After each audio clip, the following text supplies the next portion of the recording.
Moonlight drifts across the northern Highlands, turning wild heather into a silver tide. In the distance, a lone horn echoes through the mist, low, ancient, and haunting, as if the land itself is calling a forgotten people back into memory. This is a world shaped by stone and shadow, where symbols whisper from carved monoliths and tribes rise from the quiet edges of history. A world of resilience, pride, and quiet survival, carried forward not by kings or armies, but by families gathered around firelight beneath endless skies. Before we begin, imagine standing on those mist-covered hills yourself. What would you feel first? The cold breath of the wind, the weight of the silence, or the presence of something older watching from the dark? Share your thoughts in the comments, and gently tap like and subscribe. Now dim your screen, let the air grow still, and step with me into the story.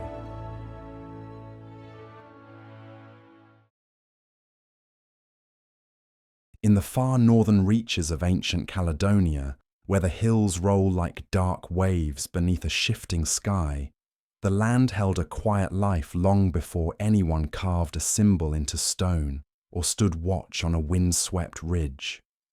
The valleys were broad and soft, shaped by glaciers that had long since melted into countless lochs and rivers.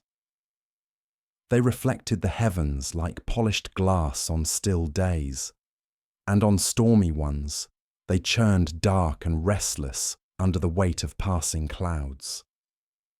It was a place where nature spoke first, and humans listened. As the soft evening wind moved through the grasses, early hunter-gatherer families followed the pathways left by animals, stepping lightly over mossy ground. They carried simple tools shaped from stone and bone, wrapped in leather softened by smoke and careful hands. Their fires flickered like stars scattered across the land, each one a small island of warmth against the cool breath of the northern air. These earliest people were not yet Picts, not yet bound by the cultural threads that would one day weave into that ancient identity. But they were the ancestors who lived with the land long before history cared to take note of them. You might imagine them settling beside a slow-moving river, where reeds whispered softly in the dusk and trout swam in lazy arcs beneath the surface. The quiet chatter of families blended with the sound of water slipping around stones, and the smell of peat smoke drifted gently from their hearths. While the world around them seemed vast and wild, there was comfort in the familiar rhythms of the seasons, the turning of the heather from green to purple, the calls of migrating birds overhead, the steady cycle of light and dark across these high latitudes. Even then, the land shaped the people as much as the people shaped the land. Winter brought long stretches of dim light when the sun barely skimmed the horizon, and snow brushed across the valleys in soft blankets. During these months, families gathered close in round huts, framed with timber and covered in turf or hides, their walls glowing softly from the fire within. Stories were murmured in low voices, tales of animals, spirits, ancestors, and places where the veil between the seen and unseen seemed especially thin. These were not yet the formal myths of later times, but the gentle beginnings of a worldview that would persist for centuries. As the centuries passed, the landscape changed in subtle ways. Forests of pine, birch and hazel spread and receded with the climate's slow rhythms. Small communities began to settle more permanently, building sites that left faint echoes in the ground, circles of stone, mounds of earth, and pits where fire once burned. Their hands shaped simple pots, decorated with impressions of woven cord or wooden tools, giving us one of the earliest glimpses into how they lived and what they valued. Some evenings, when the sky blushed with pale northern light, these early people might have stood on a ridge overlooking a loch, listening to the cry of distant birds returning home. They would have felt the same cool breeze that brushes the Highlands today, smelled the same mixture of wet soil and juniper, heard the same gentle rustle of creatures moving unseen in the underbrush. Though thousands of years separate us from them, the sensory world they lived in remains largely unchanged, an ancient bridge connecting past and present. Over time, new groups arrived from the south, bringing different languages, customs, and ways of shaping stone. They did not replace the old communities. Rather, they blended with them, forming new traditions and new identities. The land absorbed these changes quietly, as it always had. It watched as people began to clear small patches of forest, planting early crops and soil that had been wild for countless generations. It observed as they built more permanent structures, simple yet purposeful, arranged in ways that hinted at emerging social patterns. By the late Neolithic and early Bronze Age, mysterious monuments began to rise across the landscape. Some were stone circles, carefully aligned with the movements of the sun and moon. Others were single standing stones, tall and solitary, casting thin shadows across the grass. When you imagine one of these stones, rising pale against the morning mist, you may also imagine the quiet reverence with which they were shaped and placed.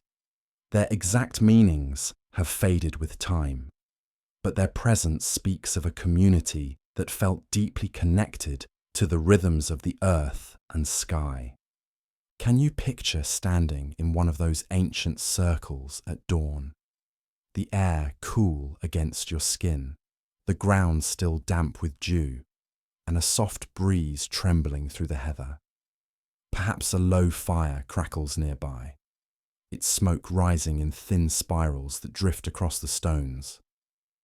The people gathered there would have worn cloaks of woven wool, dyed with plant-based colours, soft greens, browns, pale yellows. They might have held carved wooden talismans or small offerings of grain and honey. In moments like these, the early inhabitants of Caledonia left behind more than monuments.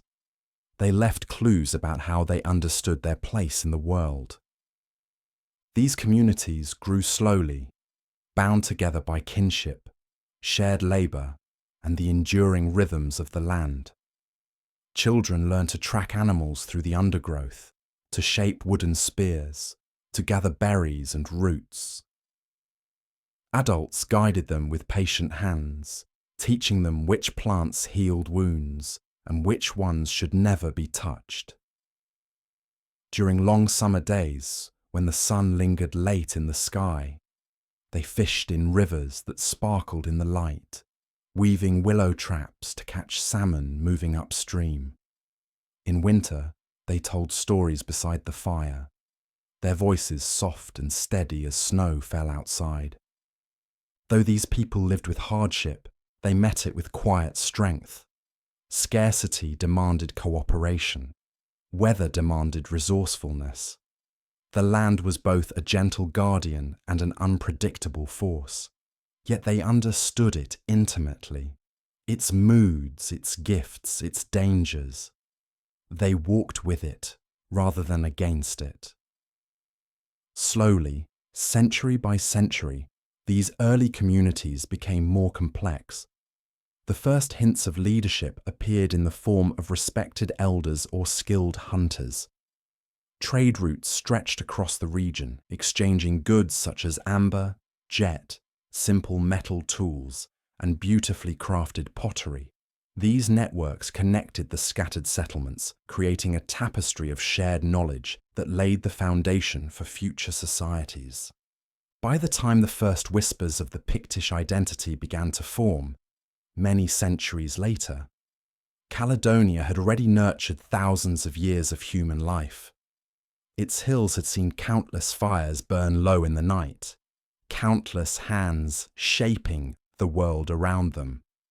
The Picts would inherit not a blank slate, but a land rich with memory, shaped by the gentle persistence of those who came before. As the light fades in this first segment, imagine the land settling into twilight once more.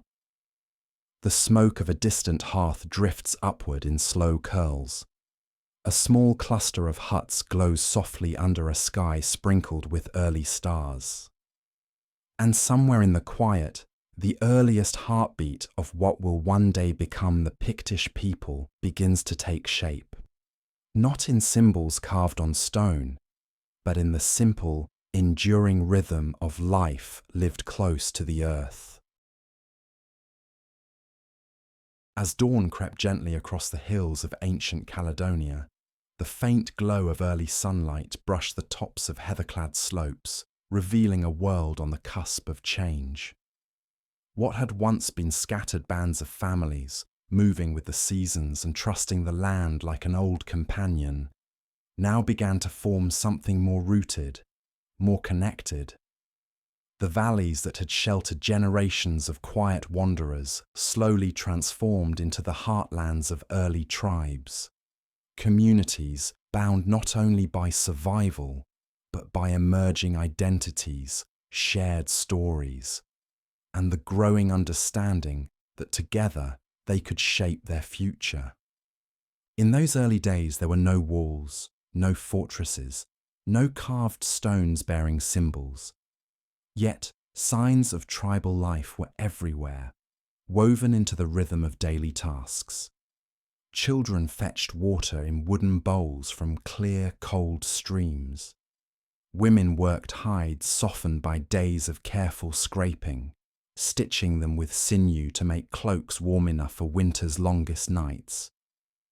Men tended small fields where barley and emmer wheat rustled softly in the breeze, their green stalks flashing silver as they swayed under the morning light. The tribes were simple in structure, but not simple in spirit. Every gesture, every shared meal, every passing season added another layer to the tapestry of their growing society. Imagine a small settlement tucked at the base of a gentle hill, where smoke from roundhouse roofs rose into the crisp air like quiet offerings to the sky. Each house was framed with sturdy timber and covered with thick turf or carefully prepared hides, protecting families from biting winds that swept across the Highlands. Within, the air was warm and filled with the faint scent of peat, heather, and cooked grains. People gathered close around central hearths, where soft flames danced, casting tender light across woven baskets, clay pots, and wooden bowls. These early tribes were not isolated. Paths formed between settlements, narrow trails worn down by repeated footsteps, by traders carrying goods of bone, amber, and early metal, and by families travelling to visit kin. Walking along one of those trails at dusk, you might hear the gentle call of birds drifting through the air, or the distant splash of a deer crossing a stream. The path itself was a kind of lifeline, connecting communities that might otherwise have felt worlds apart in the vast northern landscape. With emerging tribal life came new customs. Elders were no longer just the oldest among them. They became keepers of memory, carriers of knowledge passed down through many seasons. Their stories, told in calm, steady tones beside evening fires, helped bind families together. Some tales explained the origins of the stars that glimmered above the highlands. Others spoke of spirits who lived in the rivers and trees, watching over the people as long as they respected the land. These beliefs were not written down. they were carried in the minds of each generation, shaped by the voice that told them and the ear that listened. And as the stories grew, so too did the rituals that marked the passing of time. When a child was born, the tribe gathered to offer blessings of grain, water, and warmth. When winter's grip loosened and the first small buds appeared on the branches, people celebrated with simple ceremonies that honoured the return of life. Even the quiet act of lighting a hearth each night held meaning. Fire was not just warmth, it was continuity, a promise that life would continue despite harsh weather or uncertain seasons. The tribes moved through the landscape with a kind of respectful familiarity. They hunted red deer in the forests, tracking them silently through shafts of pale sunlight. They fished in lochs mirrored with sky, their nets woven with patient care. They gathered berries, roots and herbs, knowing which plants healed wounds and which ones brought sickness. At times, they left small offerings, stones arranged carefully or carved wooden tokens at places where they felt the presence of the unseen. These early customs, though subtle, were seeds of the deeper spiritual traditions that would one day define the people later known as the Picts. As generations passed, the tribes began to form more formal structures. Leaders emerged based on wisdom, bravery, or the ability to settle disputes with fairness. They guided decisions about land, trade, and interactions with neighbouring groups. Still, leadership remained soft and communal, grounded in trust rather than strict authority. A leader's voice carried influence, but it did not dominate. It flowed like a gentle river through the life of the tribe. Trade also expanded slowly, reaching far beyond the Highlands. Travellers brought amber from northern shores, shaped stone tools from the Orkney Islands, and simple bronze ornaments from places farther south. In return, the northern tribes offered animal skins, woven textiles, and small beads carved from bone or antler. These exchanges wove the tribes into a larger network of early societies across Britain, creating bonds that would later influence alliances, marriages, and even conflicts. As their connections grew, so did the complexity of their settlements. New structures appeared, storage pits for grain, fenced areas for livestock, and central gathering spaces where people met to share food, stories, and decisions. You can imagine one such gathering on a long summer evening, the sky lingering with pale gold even as night quietly approached. Children played near the fires, drawing shapes in the dirt with sticks. Adults shared smoked fish and warm bread, while elders recited memories of winters gone by. The mood would be gentle, unhurried, shaped by the steady knowledge that their community stood strong together.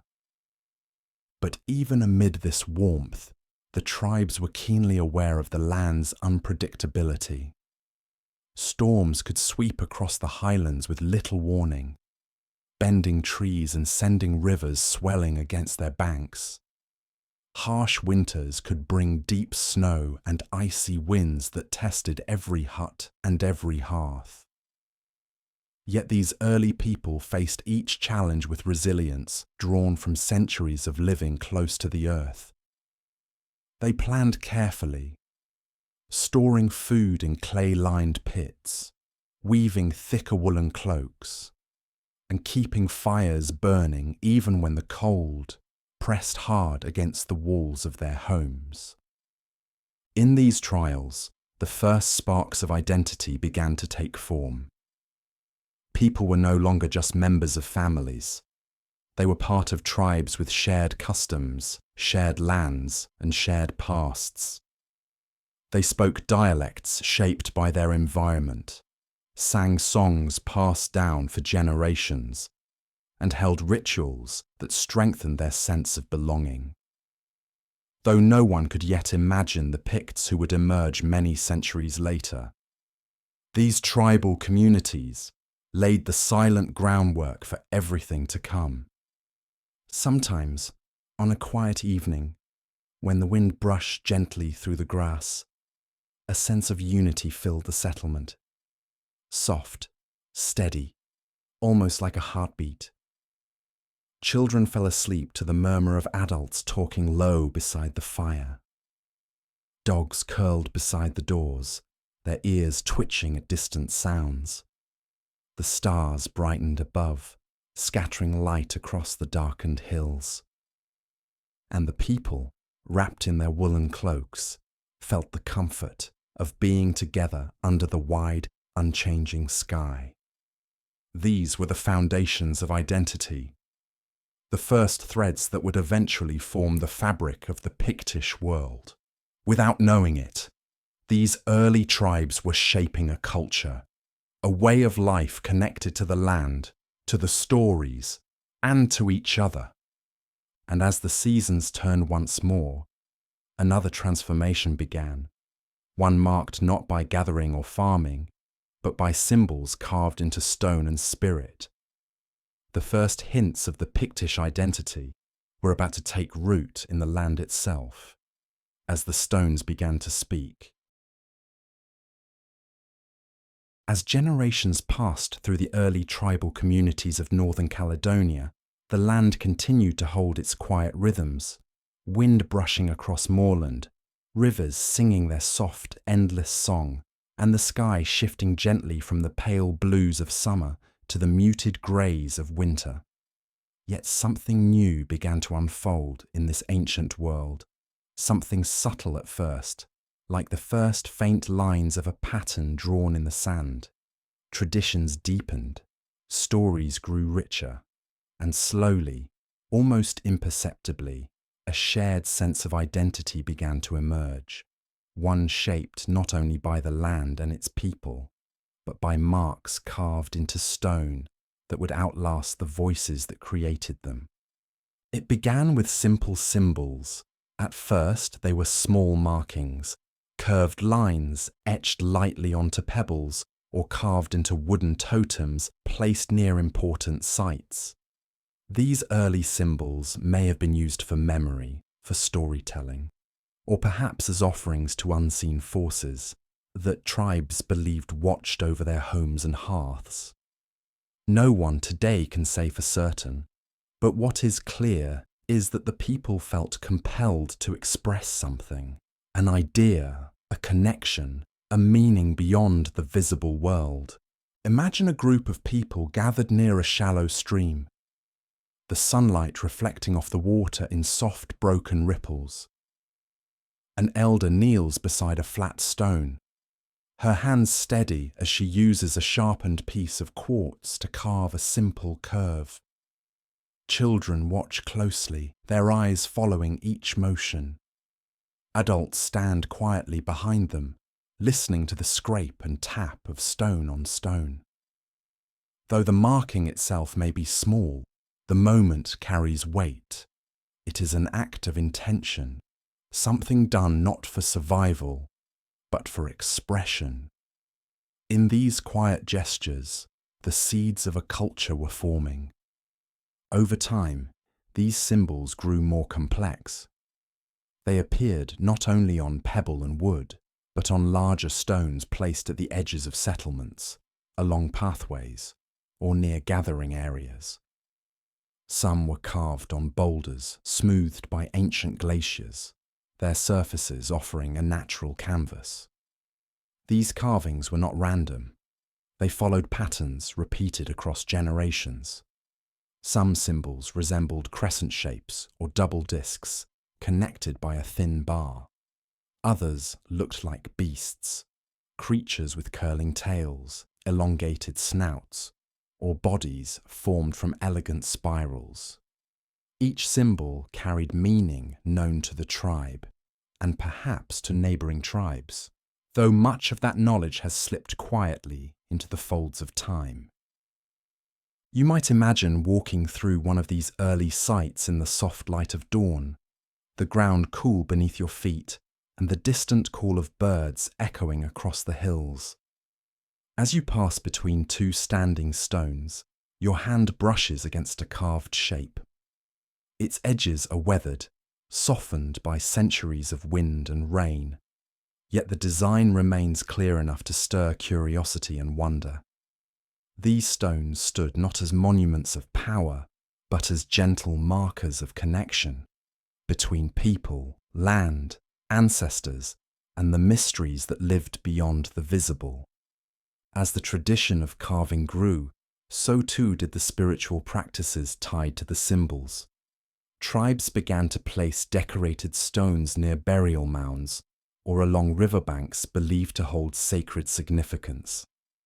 Some symbols may have represented clans or lineages, while others marked important stories or events. The symbols were not merely art. They formed a language of belief, memory, and identity. This flourishing of symbolism was closely connected to the deepening spiritual world of the early tribes.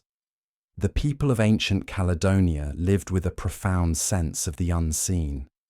They listened to the land as if it whispered, paying attention to the behavior of animals, the patterns of wind, and the rising and setting of the sun.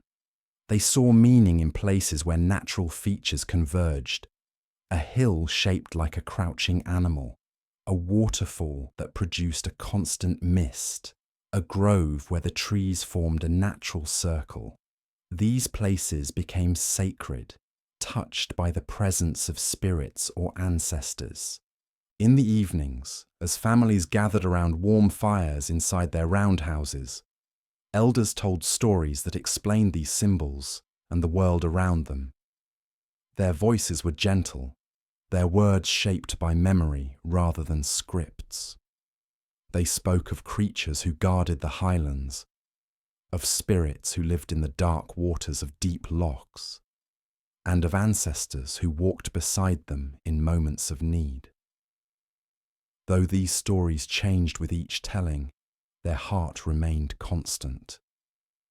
Each symbol carved into stone hinted at a story, and each story helped bind the tribe into something stronger than a simple collection of families. As centuries unfolded, tribal life became more interconnected.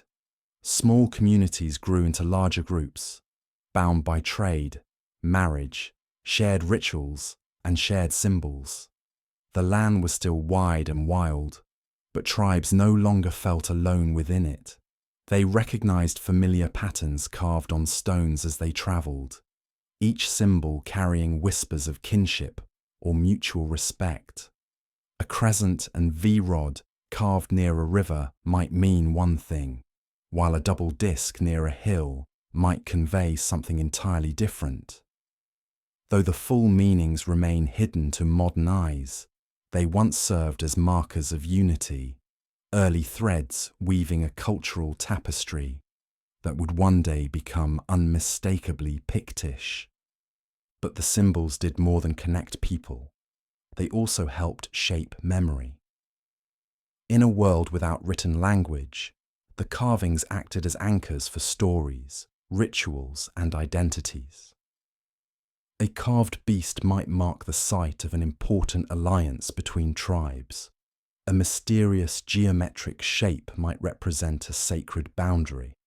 A stone decorated with multiple symbols could serve as a gathering point for ceremonies held during solstices or seasonal transitions. These stones, standing silent amid the landscape, became guardians of knowledge. Imagine a chilly morning when the sky is covered with a thin veil of clouds. A group gathers near one of these stones, its surface cool and damp to the touch. A leader stands before it, his cloak stirring gently in the wind. His voice carries softly across the group as he recounts the meaning behind the symbols carved long ago. The tribe listens with quiet reverence, the smoke from a nearby fire drifting upward like a delicate thread connecting earth and sky. These moments shape their identity, reminding them of where they came from and who they were becoming. As the carvings grew more elaborate, the stones themselves grew larger. Some were nearly as tall as a person. Others were smaller, but placed in significant clusters. Together they formed a landscape of meaning, a quiet network of cultural markers stretching across the northern lands. Over time, the people who carved them began to see themselves not simply as families or tribes, but as members of a larger cultural world defined by shared beliefs, shared symbols, and shared traditions. This was the dawn of the identity that later generations would call Pictish. The word itself would come much later, spoken by outsiders who looked upon these northern people with curiosity and uncertainty. But long before any visitor described them with that name, the early Picts were already taking shape. Through their symbols, their stories, and their deep connection to the land that had nurtured them for thousands of years. The symbols carved into stone were only the beginning. As time moved forward, these early Pictish communities would encounter new influences, new neighbours, and new challenges. They would adapt, grow, and transform, while still holding close the traditions that shaped their earliest identity. And so, as this segment settles like twilight over the Highlands, imagine once more the soft glow of a fire beside a carved stone. The wind moves gently across the moor. A line etched in stone catches the fading light. And somewhere, in the silence of the landscape, the story of the Picts grows another line deeper, ready for the next chapter. As generations came and went, and symbols spread across the stony canvas of northern Caledonia, the world of these early Pictish ancestors slowly widened. Their hills, rivers, and glens remained at the heart of their lives, but the winds carried hints of distant places, unfamiliar shores, wandering travellers, and stories whispered from beyond the horizon. Though the tribes were deeply rooted in their own land, they were not cut off from the slow but steady drift of peoples across ancient Britain. The North Sea, shimmering beneath shifting skies, became both a barrier and a bridge. On certain mornings, when the first light struck the water at just the right angle, the surface seemed to glow like hammered bronze. Waves rolled gently toward the rocky shores, carrying bits of driftwood, strange shells, and sometimes carved fragments that hinted at other peoples living far across the waters. The early northern tribes watched these objects with careful curiosity. Each new item was examined slowly, passed between hands, discussed in low voices around evening fires. Though they had no written records, these finds became part of the living memory of the tribe, small clues about a world unfolding beyond the reach of their own footsteps. It is easy to imagine a small group standing on a headland at dawn, their cloaks pulled tightly around their shoulders as the wind tugged at the heather. Below them, seabirds dipped and glided above the waves, their cries echoing through the quiet. The people might lift their eyes toward the horizon, seeing nothing but distant water and pale sky. Yet they understood that beyond that line were other lands, other tribes, and perhaps other symbols as mysterious to them as their own carvings would be to outsiders. Before long, these distant neighbours began to draw nearer. The earliest contacts were likely simple, brief encounters with small travelling groups, traders, or families who followed the coastline northward. These wanderers might carry pottery techniques from the south, new styles of woven cloth, or knowledge of metalworking that had spread slowly through Britain. When they reached the northern Highlands, they brought with them more than tools. They carried stories of places where the land felt different, where the air held other scents, where the sun struck the hills at a slightly different angle. The early tribes approached these strangers with caution, but not hostility. In a world where survival depended on cooperation and knowledge, the arrival of outsiders was both a curiosity and a potential boon. Meetings took place near neutral ground, on beaches where the tide washed steadily in, or clearings where the wind could carry voices freely. Gifts were exchanged, woven cloth for small bronze pins, carved beads for pottery decorated with unfamiliar patterns. The encounters were brief, yet meaningful, weaving the northern tribes into a wider tapestry of early Britain.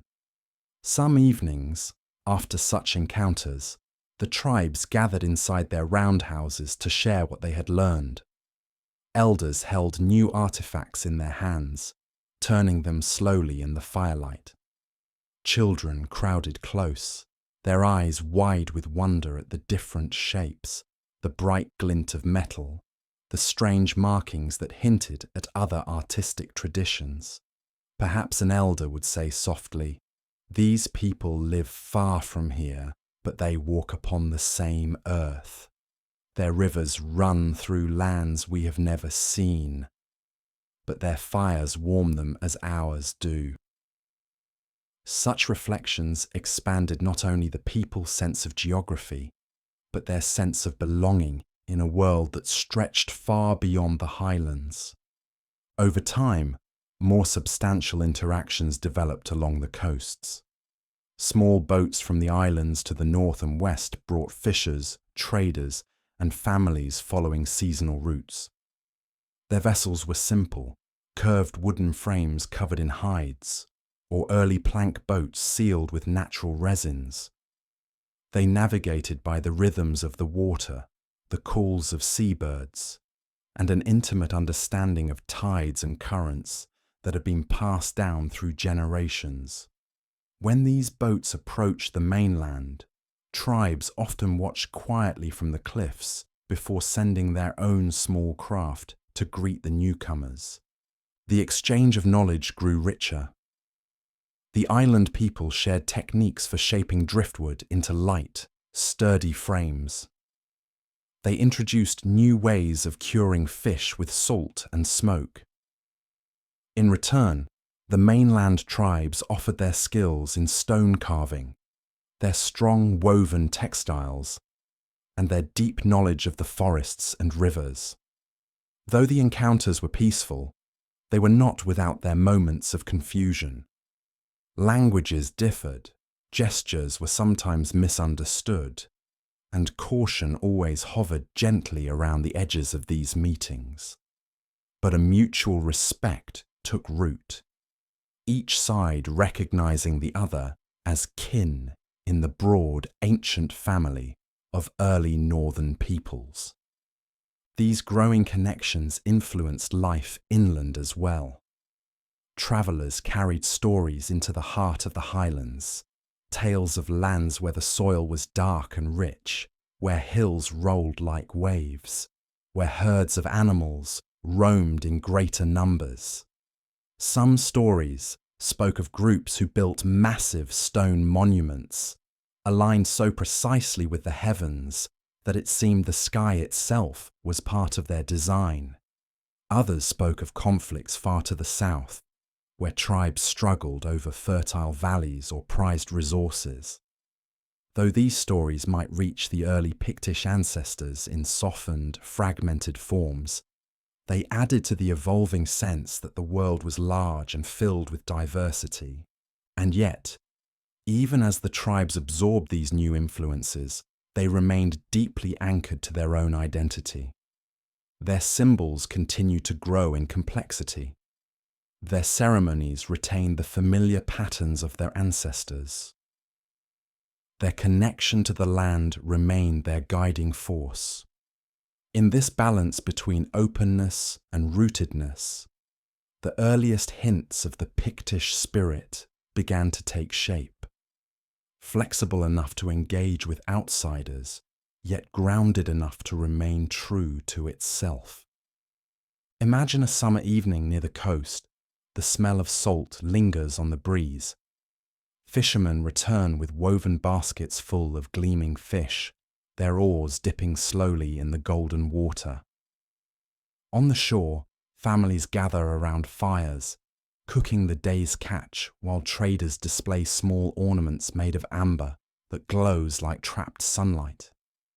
Children chase each other across the sand, leaving footprints that the tide gently washes away. Above them, gulls circle and call, their wings flashing white in the fading light. These evenings were more than moments of daily life. They were glimpses of a world becoming interconnected. Even inland, far from the crash of waves, the sea's influence was felt. People carried shells as ornaments, polished smooth and drilled with small holes for cords. Some symbols carved into nearby stones may have reflected coastal animals or patterns inspired by waves. The sea, ever present and ever changing, became both a source of sustenance and a quiet reminder that the world held more than the familiar hills and glens. As centuries continued their slow, patient march, these interactions laid the foundations for what would become a defining aspect of Pictish history: the ability to adapt, respond, and integrate new influences without losing their own spirit. The winds that swept across the North Sea carried not only the scent of distant shores, but the early pulses of a world growing closer, more complex, and more aware. And so, as the last traces of daylight soften over the Highlands, imagine those early people gazing out toward the horizon. The wind moves through their hair, carrying hints of the unknown. The waves whisper stories they cannot yet fully understand. But they listen, curious, steady, grounded, ready to meet whatever the tides may bring. As the winds of the North Sea carried faint whispers of distant neighbours, another presence slowly began to stir far to the south, one unlike any the northern tribes had known before. It did not drift in on light boats or arrive through quiet trade routes. Instead, it marched steadily across the land, building walls of stone, roads that cut through hills and valleys, and forts that rose like unfamiliar shapes against the sky. This was the Roman Empire, vast and disciplined, its reach stretching farther each year. And though its people moved with a confidence born from centuries of expansion, they found themselves pausing when the land began to rise toward the northern highlands. The tribes who would one day be called the Picts first sensed Rome not through battles, but through stories carried by wanderers and traders. These travellers spoke of strange soldiers clad in metal plates that glimmered in the sun, of roads so straight they seemed to ignore the land's natural contours, of towns filled with stone buildings, smoke rising from countless hearths, and markets alive with goods from far-off lands. To the northern tribes, these stories must have sounded almost dreamlike, neither frightening nor comforting, simply distant and strange. At first, the presence of Rome felt like a soft vibration in the ground, something sensed but not yet seen. The tribes continued their lives as they always had. They gathered by the rivers, hunted in the forests, carved symbols into stones, and honoured the spirits woven into their world. But every so often, a traveller arriving from the south would bring news that felt heavier, like a stone dropped gently into still water. More soldiers have come. A new road is being built. They say the Romans are building a great barrier of stone. As these murmurs grew, curiosity and caution twined together in the hearts of the northern people. Who were these newcomers who built walls that stretched further than the eye could follow? Who moved in such large numbers, with animals and carts and supplies, enough to feed entire legions? And why did they stop year after year, just short of the northern mountains? Imagine a meeting of elders in a quiet settlement nestled between two hills. The air is cool, carrying the scent of peat smoke and fresh earth. An elder returning from a journey tells what he has seen. Men in armour marching in perfect lines, their shields shining like polished bronze. Roads paved with stone, wide enough for carts to pass without sinking into mud. Forts shaped like rectangles, so unlike the roundhouses of the tribes, each corner guarded by tall wooden towers. The people listen with a mixture of awe and caution, their faces lit by the flickering glow of the fire. And yet, despite this growing southern presence, the early tribes did not feel immediate danger. The Romans, for all their reach, did not seem eager to press deep into the rugged highlands. The land itself stood like a natural guardian, its rolling moors, thick forests, and winding rivers offering challenges that Roman engineers had not yet solved. But curiosity tugged at both worlds. As Rome approached the edges of Caledonia, it sent scouts northward, cautious footsteps testing the unfamiliar terrain. These scouts would have seen a land vastly different from the one they came from. Instead of broad fields carved into neat squares, they found wild, open stretches where deer ran freely and birds called across lonely moors. Instead of stone villas and bustling markets, they saw clusters of roundhouses built of wood, turf, and thatch. Instead of the ordered noise of Roman cities, they heard the soft rustle of the wind moving through tall grasses, the distant calls of animals, and the steady rhythm of tribal life. The scouts returned with reports of hardy people skilled in navigating their rugged home. People who knew the land intimately, every hill, every hidden path, every sheltering grove. People who moved lightly, their footsteps quiet, their presence woven seamlessly into the landscape. The Romans sensed that conquering such a land would not be easy. Yet despite their caution, Rome's presence drew closer in a kind of slow, inevitable tide. Forts appeared like stepping stones across the lowlands. Roads connected these outposts with remarkable speed. Travellers from the north who had once walked freely across open terrain now found themselves passing strange structures where Roman soldiers watched from wooden towers. Some tribes avoided these places. Others observed from a distance, curious but wary. In certain areas, cautious contact began. A few traders from the north approached Roman outposts, carrying animal skins, amber beads, or carvings. In return, they received items unlike anything made in the Highlands. Bronze brooches with intricate designs, glass beads glowing with deep blue or green, iron tools sharper and stronger than their stone counterparts. These quiet exchanges marked some of the earliest peaceful interactions between the two worlds, moments where curiosity overcame caution. But even then, the tribes sensed that Rome was not a simple visitor.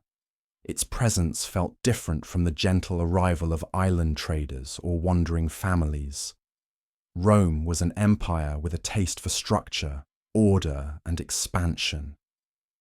And though the northern tribes did not yet see the full shape of what was coming, they felt its weight in the air, like the heaviness before a storm.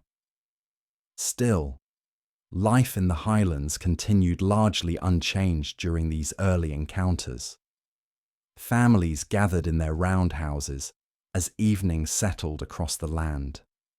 Symbol stones stood where they had always stood, their carved lines catching the last light of day. Children played near rivers that had flowed unchanged for thousands of years. Elders told stories whose roots reached deep into the past. In these moments, the tribes remained grounded in their identity, even as distant changes began to stir. Imagine a summer night when the sky still held a faint glow long after sunset. The tribe gathers near a fire at the edge of their settlement, warmth spreading across their arms and faces. The air is filled with the scent of roasted barley and the soft hum of insects. Someone mentions having seen Roman smoke rising near the southern horizon. The group listens quietly. They do not panic, nor do they dismiss the news. Instead, they absorb it, letting the information settle like a pebble dropped gently into a still pool. Life will continue tomorrow. The river will still flow. The wind will still move through the grass. But the world is changing. As Rome established its foothold in the south, the northern tribes watched with the calm, patient awareness of people who had faced countless seasons of uncertainty. They understood the land better than any outsider could, and they knew that no matter what new presence approached, the hills, forests, and stones would stand with them, silent allies shaped by time itself. The stage was quietly set for one of the most defining relationships in northern Britain's ancient history. Rome had arrived, but the Highlands had not yet responded. That response would come in time, shaped by resilience, strategy, and a deep sense of belonging to the land. And as the Roman legions built their walls and forts, the northern people watched, waiting for the moment when the southern empire would reach for the rugged frontier and find something unexpected waiting for them. The world was changing far to the south, where Roman soldiers hammered stone upon stone to raise a barrier that stretched from sea to shining sea. Yet in the northern Highlands, life moved with the same steady rhythms that had shaped the land for thousands of years. The people did not feel conquered, nor did they feel threatened. Not yet. Instead, they watched from afar as a strange line of fortifications slowly grew across the width of the island, like a long, pale scar on the green landscape. This new creation, Hadrian's Wall, cast a symbolic shadow far longer than its stones reached. Even from a distance, the tribe sensed that the wall was not merely a structure. It was a statement, a boundary, a line that marked the edge of Roman ambition and the beginning of lands they chose not to fully grasp. But beyond that wall, in the valleys, forests, and hills of ancient Caledonia, the northern people continued to live by their own traditions. They were shaped not by distant empires, but by ancient customs, sacred places, and the quiet strength of the landscape itself.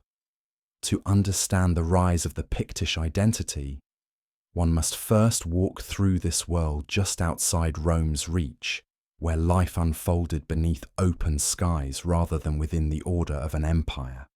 Imagine standing on a hillside overlooking a valley where the morning mist drifts like a soft veil. The air is crisp and carries the scent of heather warmed by early sunlight.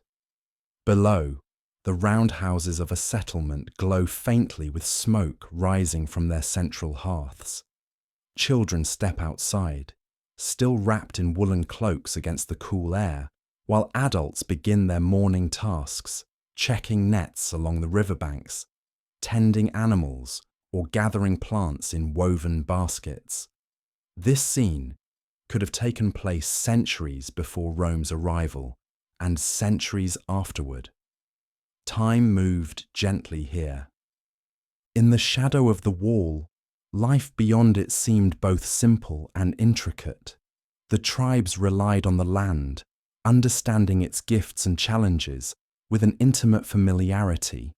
They planted barley and oats in small patches of fertile soil, their fields shaped by the natural contours of the land rather than carved into squares. Herds of sheep and hardy cattle grazed on the hillsides, watched over by young herders who moved with the calm confidence of people born to the terrain. Their days were guided by practical needs: food, shelter, tools, but also by traditions that enriched the rhythm of life. Seasonal rituals marked the turning of the year. At midwinter, when daylight was brief and cold winds brushed through the glens, families gathered close, sharing warmth and stories. At midsummer, when the sun lingered long in the sky and the air smelled of pine resin and wildflowers, communities held simple celebrations outdoors, welcoming the abundance of light and harvest. These traditions formed the heartbeat of the tribes. While the Romans measured time by calendars, officials, and records, the northern people measured it by the rise and fall of the sun, the blooming of plants, the migrations of animals, and the cycles of the moon. Their world was not governed by laws carved in stone, but by a deeper, quieter understanding woven into memory and experience. And yet, even as life continued, Rome's presence was felt, not as a dominating force, but as a distant hum, a shifting pressure in the air that hinted at a world beyond the horizon. Travellers occasionally came north with stories of forts teeming with soldiers, markets filled with goods from across the empire, and cities where stone buildings rose one upon another. Their stories fascinated the tribes but did not bend their way of life. Instead, those tales became threads in the tapestry of northern storytelling, something to be pondered, not feared. Some tribes approached the wall with caution, standing just far enough to observe without being seen. They saw Roman soldiers patrolling its length, their armour reflecting light like small mirrors. They noticed how the wall divided the land like a boundary between two worlds, one orderly and uniform, the other wild and free. The tribes returned to their homes with these images, adding them to their understanding of the changing world.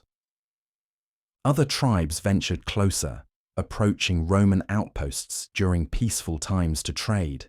They brought furs, carved bone tools, and smoked meats. In exchange, they received items that dazzled their senses: small bronze knives with ornate handles, colourful glass beads with swirling patterns, or metal vessels hammered into delicate shapes. These encounters were cautious but meaningful, forming fragile bridges between two very different societies. Despite these interactions, the tribes beyond the wall were not drawn into Roman culture.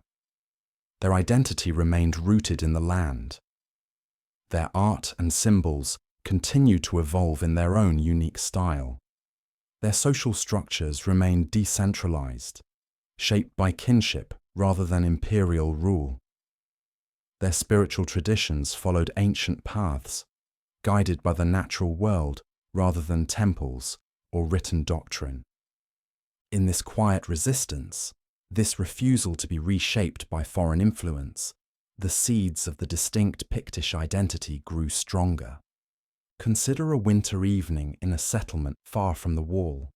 Snow has blanketed the ground in a soft, shimmering layer. The roundhouses glow with warm light from within, and smoke rises straight into the still, cold air. Inside one of the houses, the community gathers around a bright fire. The fire's warmth touches the walls, revealing etched symbols of animals, spirals, and simple clan marks made long ago by ancestors. An elder sits at the fire's edge, her voice steady and low as she tells a story passed down through generations. It is a story about hunters who followed a great stag through the forest, guided by dreams and signs in the sky. It is a story about the spirits who inhabit rivers and stones, watching over the people as long as they honour the land.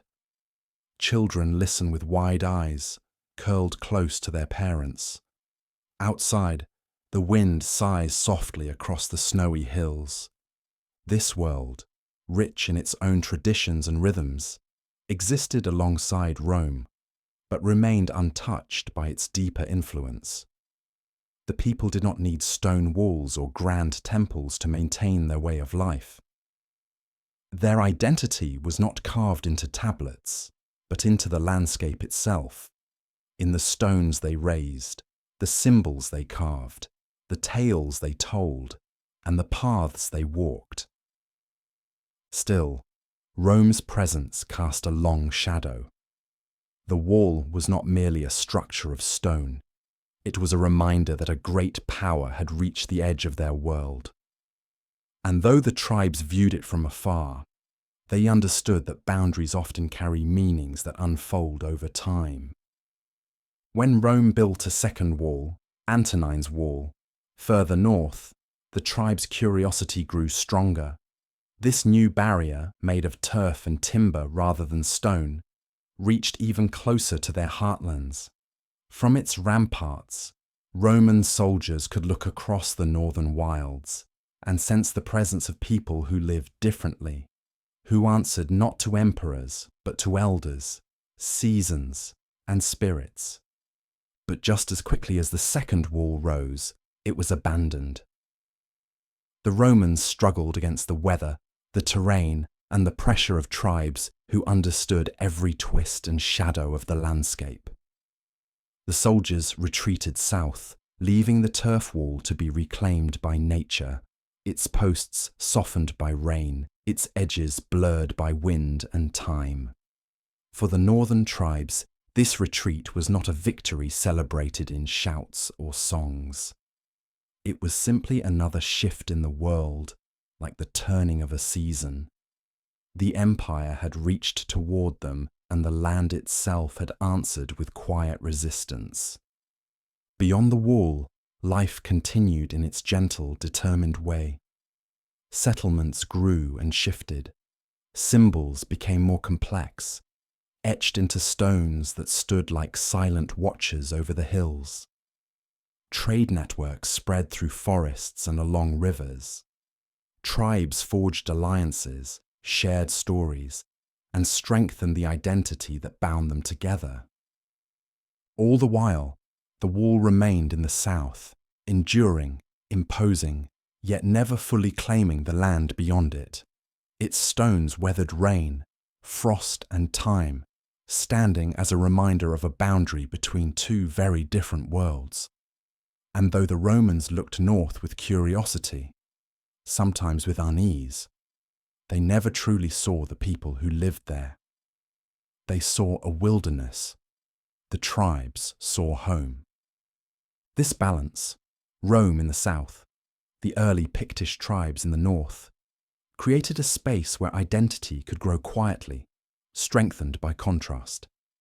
Just as a shadow reveals the shape of what casts it, the wall revealed the character of those who lived beyond it.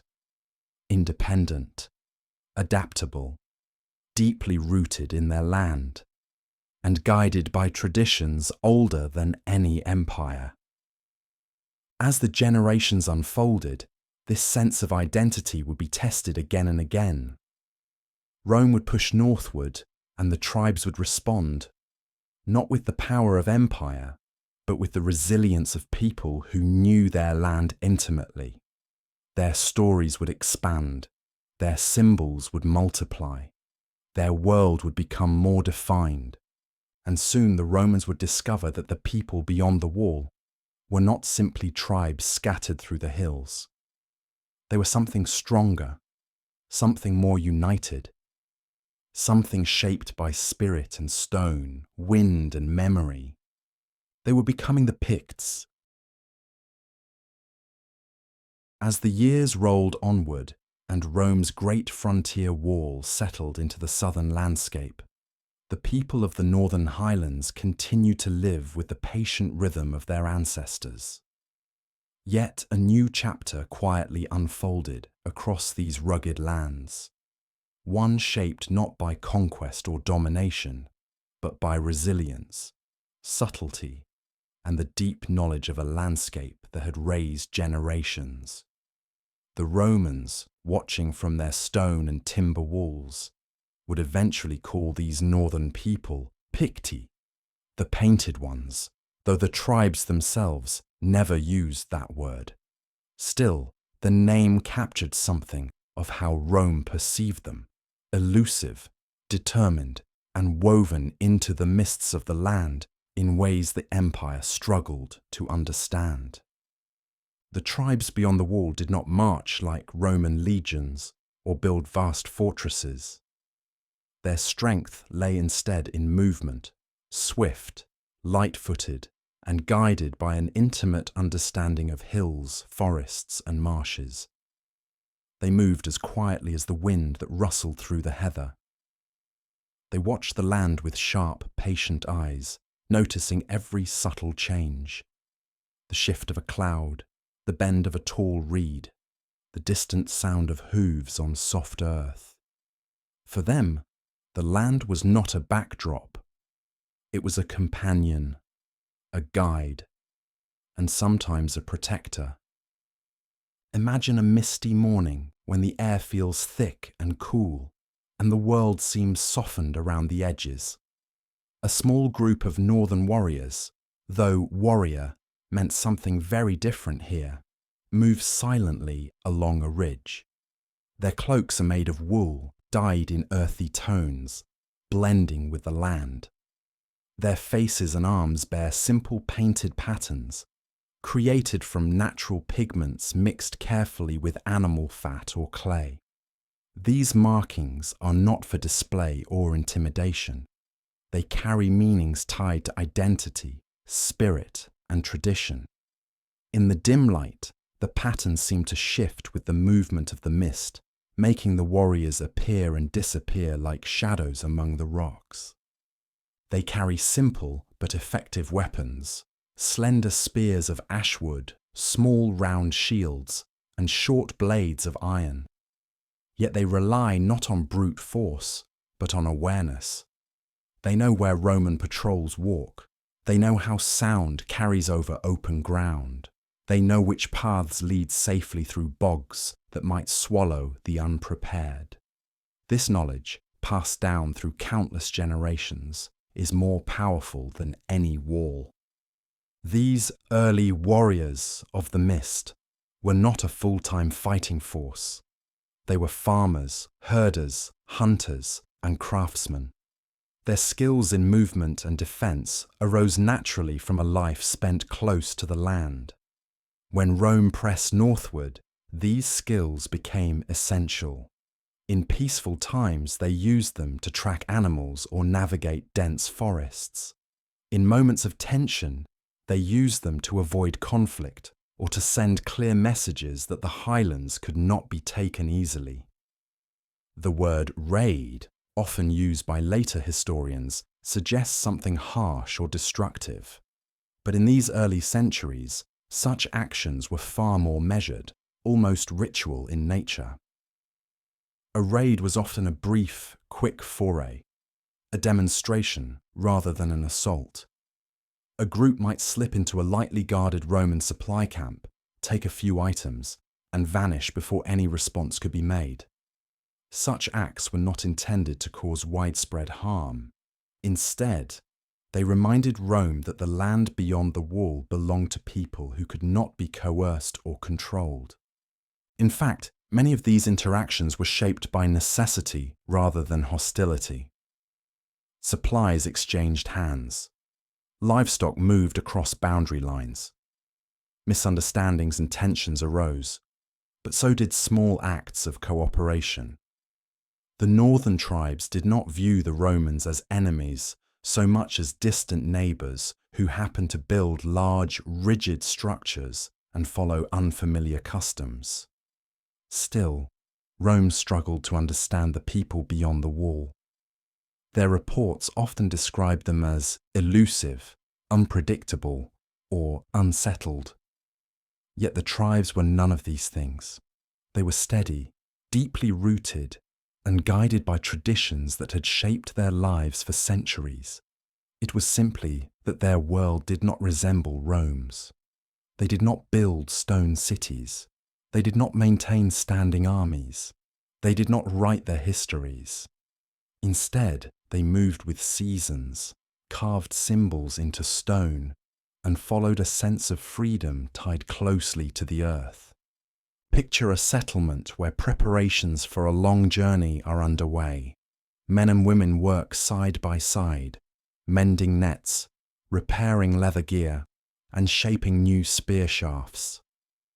Children watch with solemn curiosity as their elders paint simple patterns on their arms and cheeks. These markings might represent protection, belonging, or the blessing of ancestors. The air is filled with the scent of smoke and warm wool, and the mood is calm but purposeful. Before any group set out, they held quiet gatherings, small circles around glowing hearths where stories were shared and guidance offered. These gatherings were not fierce calls to battle, but moments of reflection and unity. The people spoke of the land's needs, the safety of their families, and the importance of maintaining balance. They understood that strength did not come from force alone, but from remaining true to their identity. When these groups moved through the land, they did so with remarkable coordination. They used natural cover, hollowed glens, dense forests, and narrow passes. They travelled softly, leaving little trace behind. Roman soldiers, used to open marches and organised formation, found it difficult to predict or track them. Even when they glimpsed the northern tribes, the sight was fleeting. A figure on a distant hill, a shadow slipping through trees, or the faint sound of footsteps disappearing into the mist. In this environment, the land acted almost like an ally. Hills folded into one another like layers of old cloth. Forests shifted from dense thickets to open glades with little warning. Marshes hid small islands of firm ground known only to locals. Rivers wove unpredictable paths, forming hidden crossings and gentle fords. To an outsider, this world was confusing, sometimes even intimidating. But to the people who lived here, every stone, every bend in the path, every cluster of trees held familiarity. This deep knowledge shaped their strategies. Instead of confronting Roman patrols, they avoided them.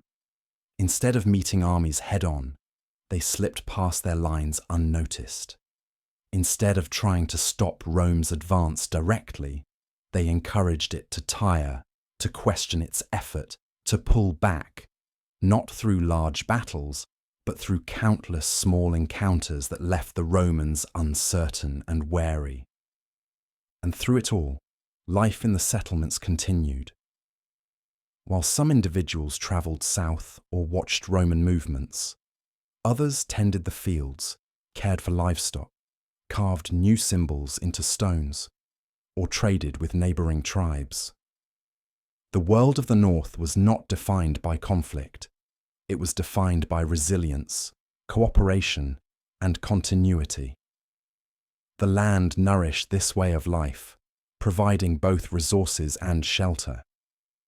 The painted symbols that adorned the warrior's skin were mirrored in the stones placed throughout the land. Some stones bore simple designs. Others carried more elaborate patterns that intertwined crescents, V-rods, discs, and abstract animals. To the tribes, these markings were part of a living language that connected generations.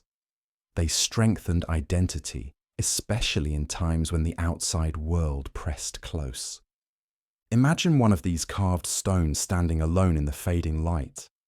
Its surface, smoothed by centuries of weather, catches the last rays of the sun. The carved lines glow softly, their patterns seeming to shift as the shadows move. A traveller pauses before the stone, touching the cool surface with reverence. The meaning may not be spoken aloud, but it is understood, a reminder of ancestors, unity, and the bond between people and place. In such quiet moments, the resilience of the northern tribes becomes clear. They did not resist Rome out of anger or defiance. They resisted because the land they lived upon shaped a way of life worth preserving. The hills, rivers, and forests were not simply resources. They were part of the people's identity, woven into every story, every ritual, every symbol. The Romans, with all their order and discipline, could not fully grasp this. To them, the northern lands seemed wild and unwelcoming. To the tribes, they were home, filled with memory, spirit, and meaning. And no army, no wall, no ambition could alter that connection. As the centuries passed and Roman efforts waxed and waned, the northern tribes remained steady. They adapted, learned, and endured. Their strategies grew sharper, their networks stronger, their identity deeper. And gradually, as the world around them shifted, they became known not merely as scattered tribes, but as a distinct people, united by symbols, by spirit, and by the land itself. The mists that often cloaked the Highlands seemed almost to move with them, hiding them one moment, revealing them the next. It was this seamless blend of land and life that shaped their unique strength. They were warriors not only in skill but in understanding, masters of their terrain, guardians of their traditions, and caretakers of stories that reached far into the past. And so, as the Roman Empire continued its watch along the wall, the northern people continued theirs across the hills. The balance held, fragile, shifting, but enduring. As the northern tribes learned to move like mist across their rugged homeland, another force shaped their identity just as deeply, one quieter than strategy, yet far more enduring. It lived in the hush between breaths, in the glow of morning light through a forest clearing, in the steady presence of stones that had watched over countless generations. This was the spiritual world of the early Pictish ancestors, woven gently into every part of their daily life. Faith, for them, was not a distant doctrine or a strict set of rules. It was a soft thread stitched into the landscape itself, guiding decisions, offering comfort, and reminding the people that they belonged to something vast and ancient. Their beliefs were carried not in books, but in memory, story, song, and the quiet way they stepped through their world. Imagine a grove of tall birch trees, their pale trunks glowing softly in the early dawn. Sunlight filters through their leaves in trembling patterns, scattering light across the ground. The air is still, touched only by the faint rustle of branches and the distant chatter of birds. For the northern tribes, places like this were sacred long before the first carved symbol appeared on stone. Groves, springs, river bends, and hilltops were seen as living thresholds, places where the visible world brushed gently against the unseen. Within such spaces, rituals unfolded with quiet reverence. There were no grand ceremonies, but simple gestures. A handful of grain cast into a stream, a carved wooden token placed among roots, a silent moment with eyes closed as someone pressed their palm to a stone, warmed by the sun. These small acts acknowledged the spirits believed to dwell in land, water, wind, and fire.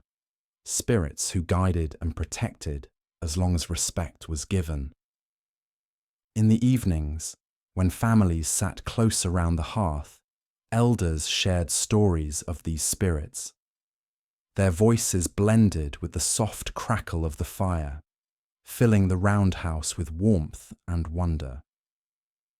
They spoke of the guardian who lived in the deep loch, appearing only when mist curled thick across the water, of the spirit who walked the ridges on winter nights, leaving delicate shimmering frost wherever they passed, of the ancient ancestors who watched the tribes from beyond the veil, offering protection during journeys and guidance during uncertain times. Such stories were not frightening, they were comforting. They reminded the people that the world was alive with presence, that their lives were intertwined with forces older than memory. And though their beliefs varied from place to place, they shared a deep reverence for nature and the cycles that shaped their days. Symbol stones held a special place in this spiritual landscape. The designs carved into them were not merely decorations, they were part of a language of meaning that stretched across centuries. Some stones marked boundaries of sacred spaces, others commemorated ancestors whose stories continue to guide the tribe.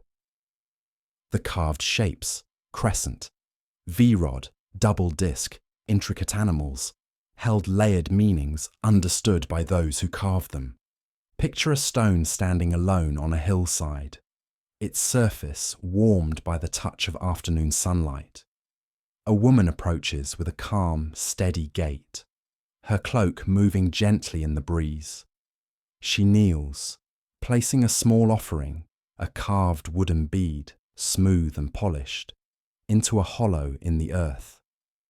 Her eyes close briefly as she whispers a quiet message meant only for the ancestors. Then she rises and returns to her settlement, leaving the stone to stand as a gentle sentinel over the valley. Spiritual life also shaped how the tribes viewed animals. Deer, boar, eagles, and wolves were more than creatures. They were messengers, teachers, or symbols of strength. The stag, with its calm presence and branching antlers, often represented leadership or guidance. Birds were seen as guardians of the sky, carrying messages between worlds. Even small animals, hares, otters, songbirds, held symbolic meaning, woven into stories told beside the fire. Some rituals took place during key moments of the year.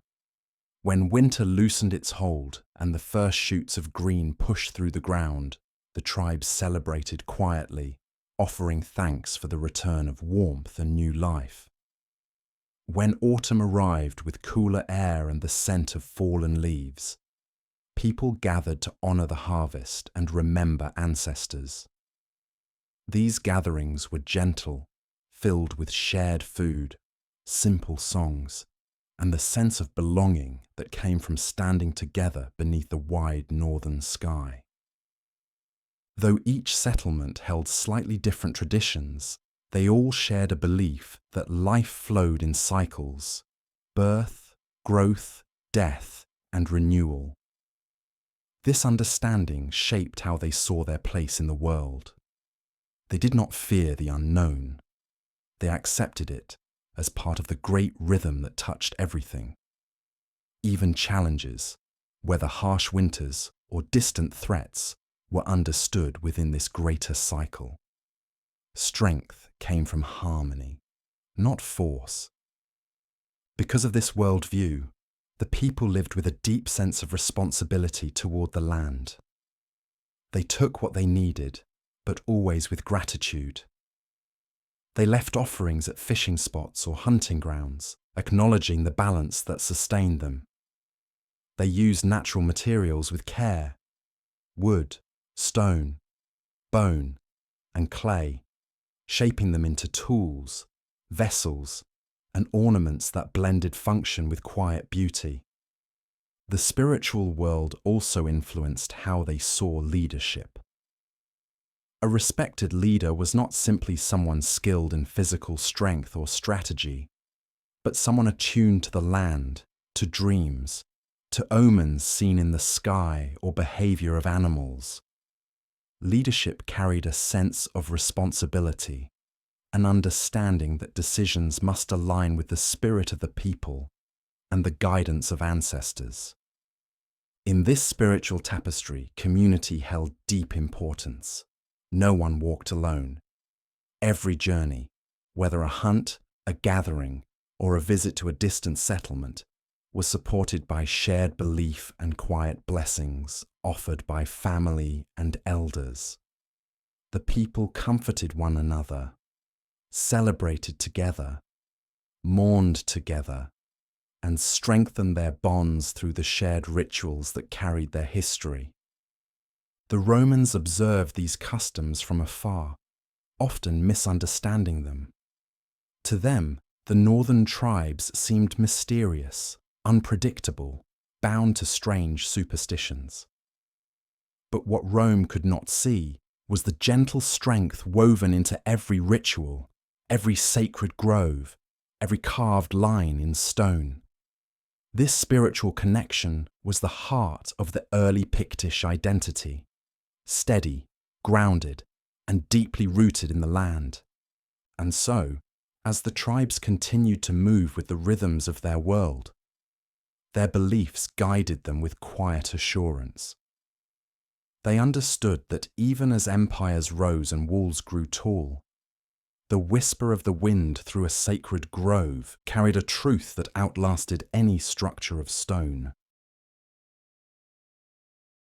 As the spiritual world of sacred groves and silent stones continued to guide the northern tribes, another transformation began to unfold, less visible than carved symbols, yet no less powerful.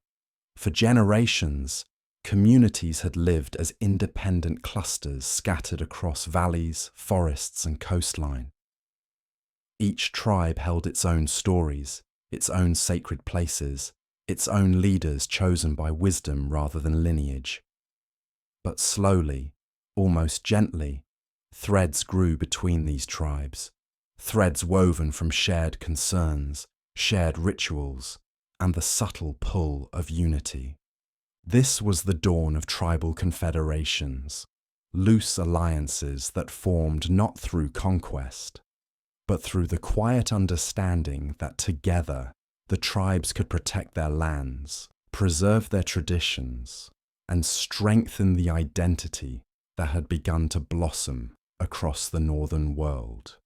Imagine a late summer gathering in a broad glen where the grass sways softly under warm wind.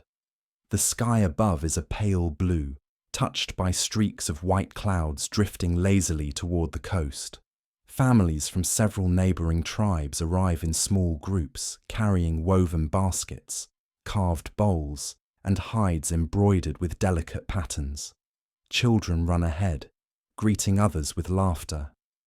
Elders approach more slowly, leaning on staffs carved with spirals and symbols inherited from generations past. This gathering is not a meeting of kings, for kings as Rome understood them did not yet exist here. Instead, it is a council of respected voices, leaders chosen for their steadiness, their ability to listen, and their deep understanding of the land's rhythms. Some are skilled hunters, others are wise storytellers or healers. All carry the weight of their community's trust.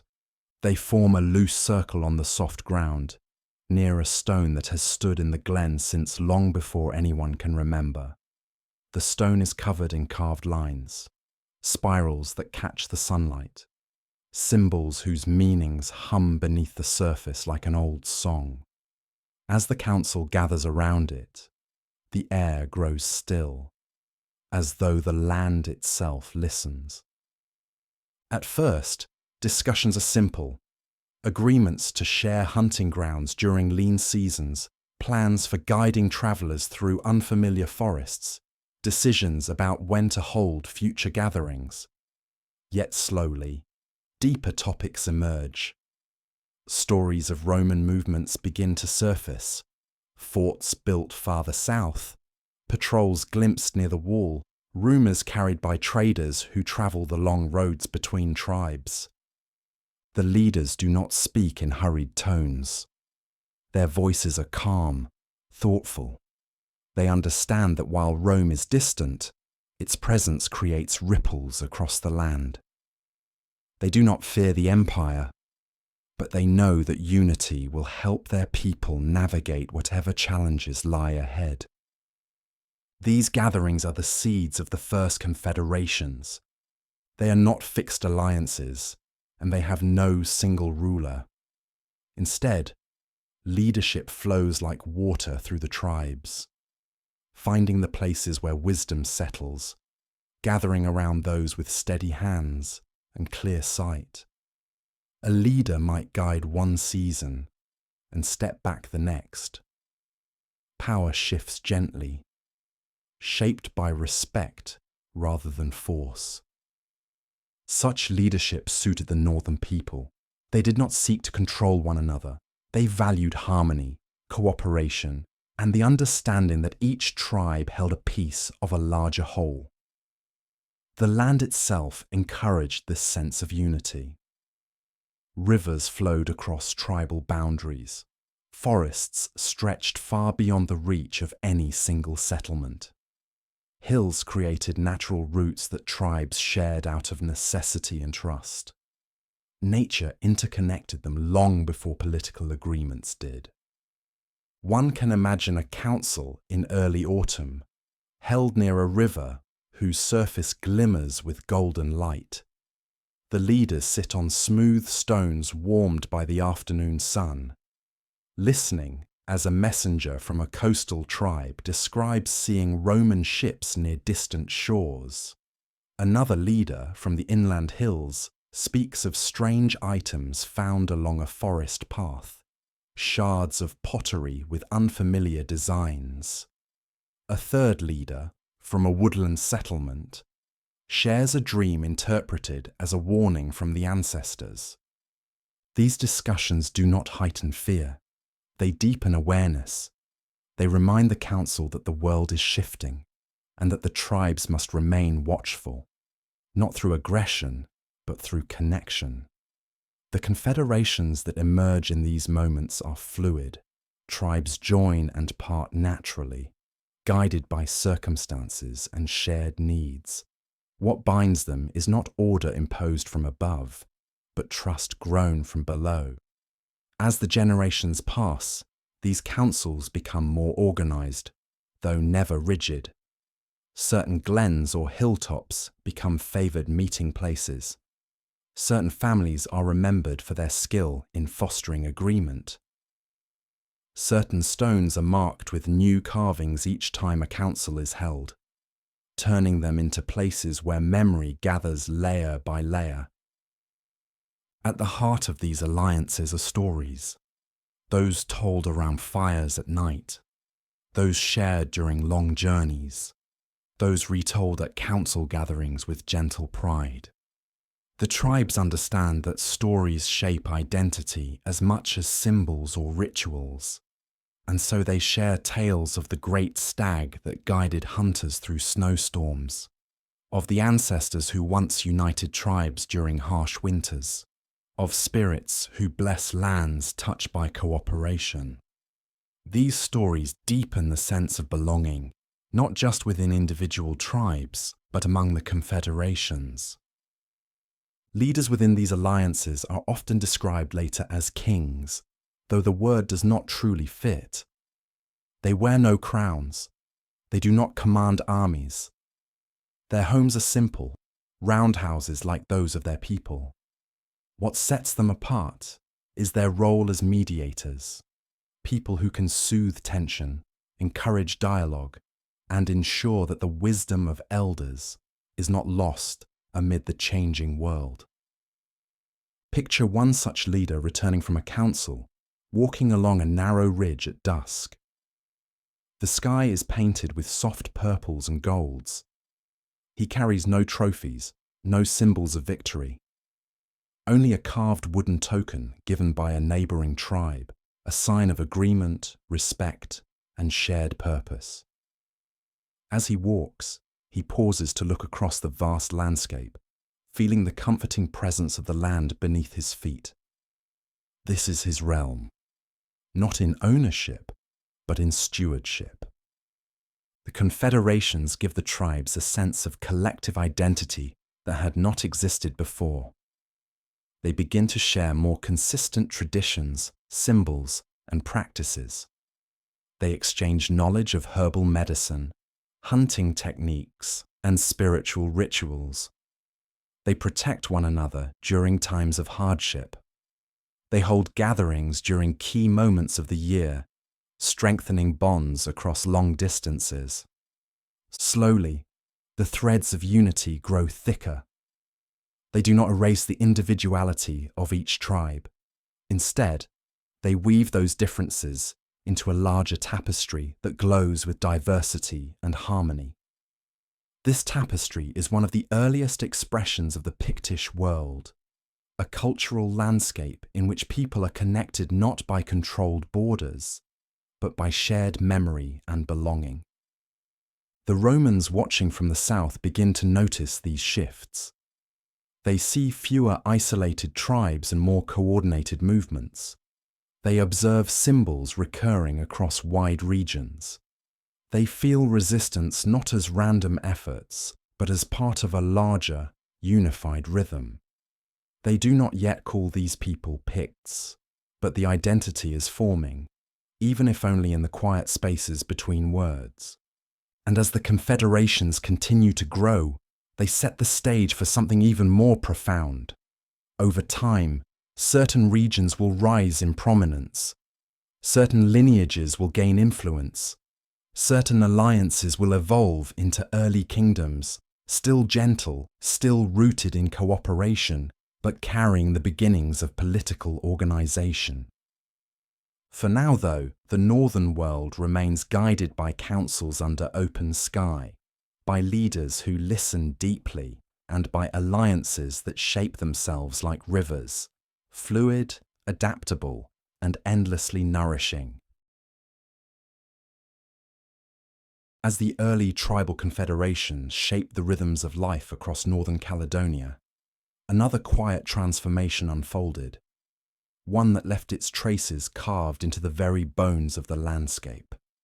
It appeared in symbols etched into standing stones, in delicate metalwork shaped by patient hands, and in painted patterns brushed across skin and wood. Long before scholars gave them a name, the people who would one day be called Picts were already speaking through art, a language of curves, creatures, and signs whose meanings shimmered with layers of memory and spirit. These symbols were not born suddenly. They grew slowly, like moss on stone, deepening and intertwining with each passing generation.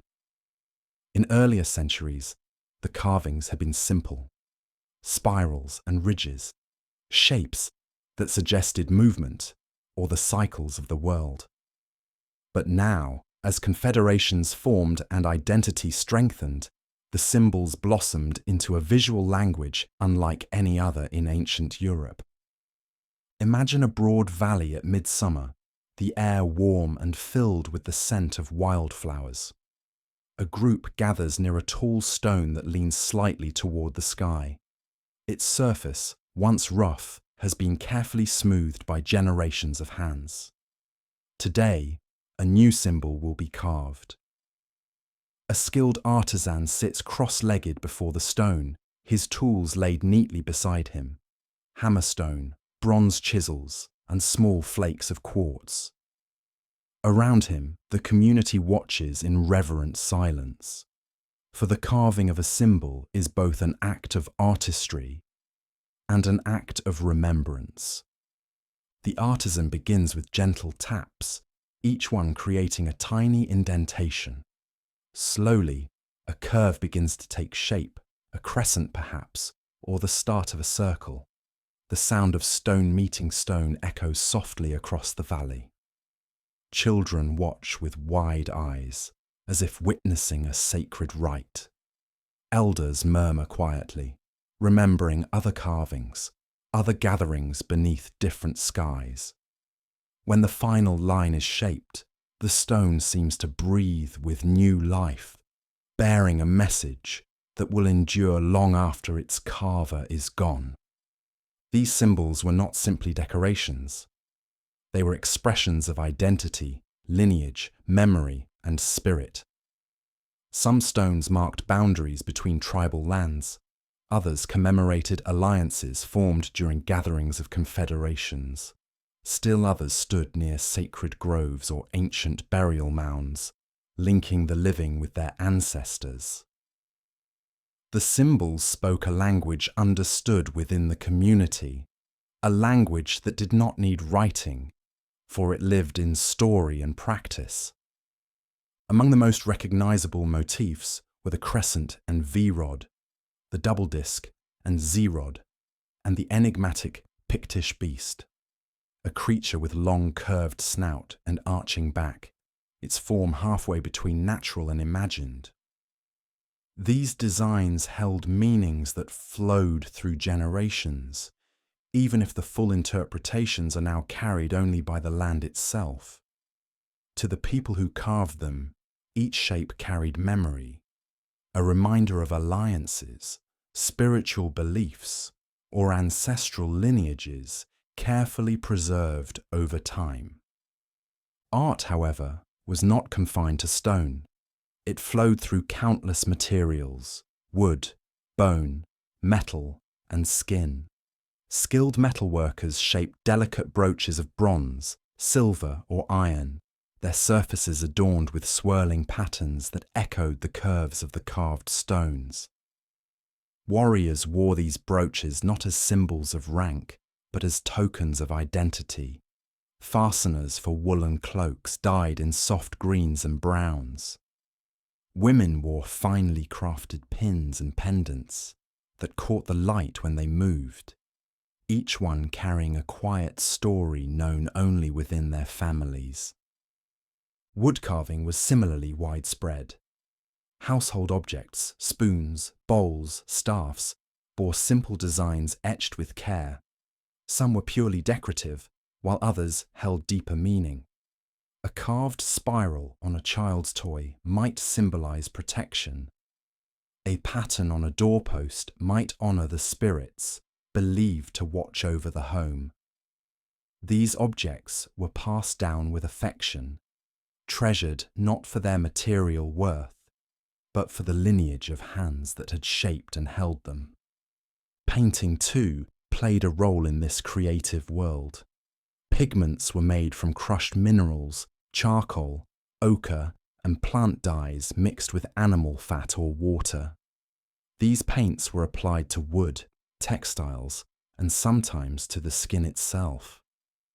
Warriors preparing for important gatherings or journeys might paint symbols along their arms, shoulders, or faces. These markings were not meant to intimidate. Rather, they expressed belonging, connections to clan, land, and ancestors. When seen from a distance, such painted figures might have appeared mysterious to Roman eyes, but to those within the culture, each line and curve carried meaning familiar as a whispered story. It is easy to imagine a quiet moment inside a roundhouse on a peaceful evening. The hearth glows warmly, casting a gentle orange light across woven mats and clay vessels. A young woman sits by the fire, dipping a small brush made of animal hair into a bowl of pigment. Across from her, her sister extends her arm, turning it slightly so the light falls just right. With delicate strokes, the woman paints a curved symbol near the wrist, perhaps marking an upcoming ceremony, perhaps honoring a relative, perhaps offering protection for a journey soon to begin. The scene is intimate, quiet, filled with trust and meaning. These artistic expressions extended even into tools and weapons. A hunter's spear might bear carved lines along its shaft, honouring the deer or boar that provided food for the community. A wooden shield might carry a painted pattern representing a clan symbol or a connection to a sacred place. Such embellishments did not make the tool more powerful. They made it more personal, a continuation of the individual's bond with their land and people. The landscape itself reflected this artistic tradition. Carved stones stood like gentle sentinels across the northern world, some tall and narrow, others broad and imposing. Some rested alone on hilltops, others clustered near water, where gatherings often took place. Each stone captured a moment in time, a message that would endure beyond the lifespan of any storyteller. When travellers moved through the Highlands, these stones guided them like landmarks in a cultural map. A familiar symbol carved on a distant stone might indicate kinship, a shared ancestor, or a place where alliances had once been forged.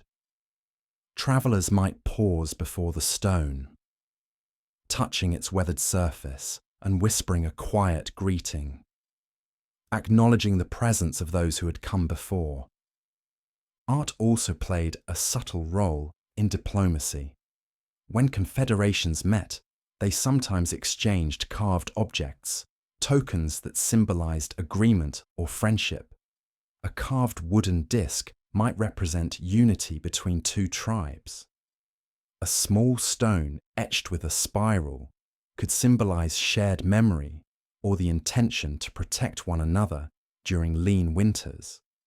These exchanges strengthened bonds and reminded people that their identity extended beyond their immediate settlement. The Romans, observing from their walls and forts, often struggled to interpret the artistic world of the northern tribes. To them, the symbols seemed enigmatic, signs without meaning, or evidence of a primitive culture. They did not realize that each curve, each rod, each animal carved into stone was part of a complex visual language older than their empire. They did not understand that these symbols expressed unity, memory, and spiritual connection in ways foreign to Roman traditions. Yet the northern tribes understood their own art with deep clarity. It connected them to their past, anchored them in the present, and prepared them for the future. In a world where words were not written, art became a form of continuity, visible memory shaped into lines and spirals. As the generations moved forward, these symbols would continue to evolve, growing ever more intricate as the Pictish world expanded. They would adorn new stones, new objects, new hearts bound by the rhythms of their ancient land. As the carved stones of the northern world continued to gather stories beneath sun and rain, the sea to the east and north carried its own quiet transformations. Long before ships with dragon-headed prows appeared on the horizon, the tribes of ancient Caledonia had built relationships with island dwellers, traders from Orkney, Shetland, and the Hebrides, whose small boats skimmed across choppy waters with practiced grace. But in the centuries that followed, the sea grew busier, more unpredictable. Winds carried new voices, waves carried new vessels, and the distant world began to lean closer to the Pictish shores. The first hints of change arrived subtly. A piece of driftwood carved in a style unfamiliar to local hands, a metal ornament with a pattern that seemed foreign, or a whispered story told by a coastal messenger who had seen strange sails far out to sea. The northern tribes listened to these stories with the same calm curiosity that had guided them through generations of encounters. The sea was a great storyteller, and they had learned long ago that its tales often arrived before the people themselves. Imagine standing on a cliff overlooking the northern waves, The air smells of salt and seaweed, and the wind moves through your cloak with a cool, steady insistence. Below, waves crash against the rocks, spraying mist into the air. In the distance, the faint shape of a boat appears, long, narrow, and moving quickly. To someone familiar with the small hide-covered craft of the local islands, this vessel looks different. Its sides rise higher. Its oars cut through the water with powerful rhythm. And a carved figure at its prow catches the sunlight like a spark. These are the early Norse travellers, explorers, traders, and sometimes settlers, drawn toward the northern coasts by shifting winds of opportunity. Their presence was not yet a storm, but a gentle stirring, like the first ripple spreading across a still loch. When these strangers reached the islands, they discovered communities already rich with tradition, resilience, and connection to the mainland. The people of Orkney and Shetland had long been linked to the northern tribes through trade and shared ancestry. Their world was shaped by tides and wind, by the cycles of the seabirds above and the seals below. They carved their own stones, held their own rituals, and lived with a quiet reverence for land and water.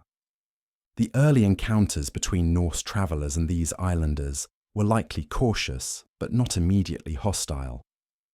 The Norse brought with them goods that sparkled with novelty, beads of coloured glass, finely shaped metal tools, and new ways of crafting boats capable of embracing the open sea with confidence.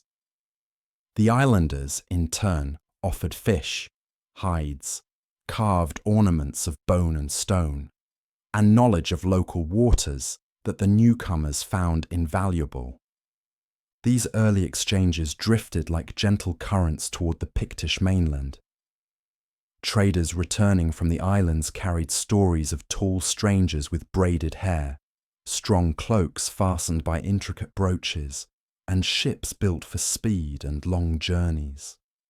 The stories were told at gatherings, discussed beside fires, and woven into the oral landscape of the tribes. Yet even as curiosity grew, the northern people approached these strangers with the same thoughtful steadiness they had given the Romans. New arrivals were met with observation, patience, and a quiet awareness that change, like weather, must be understood before it is embraced. Picture a small Pictish settlement along a sheltered inlet. The tide is out, leaving glistening rocks exposed along the shore. Fishermen mend their nets, while children gather smooth pebbles near the water's edge. Suddenly, a cry rises from a lookout standing on a nearby ridge. A ship approaches, not a familiar island vessel, but one with straighter lines, a taller mast, and shields hung along its sides. The settlement stirs, but not in panic. People gather near the shore, elders stepping forward while younger members stay slightly behind.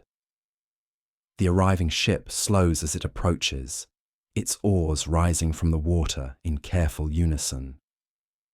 A group of Norse travellers disembarks, their expressions curious, guarded, but not unfriendly. A moment of stillness follows, filled only by the sound of the waves and the cry of seabirds overhead. Then slowly, gestures are exchanged, open hands, quiet greetings, gifts offered in simple baskets. It is a delicate dance of first contact, respectful, cautious, hopeful. These peaceful beginnings were the start of a relationship that would shape the northern world for centuries. The Norse did not arrive as conquerors at first.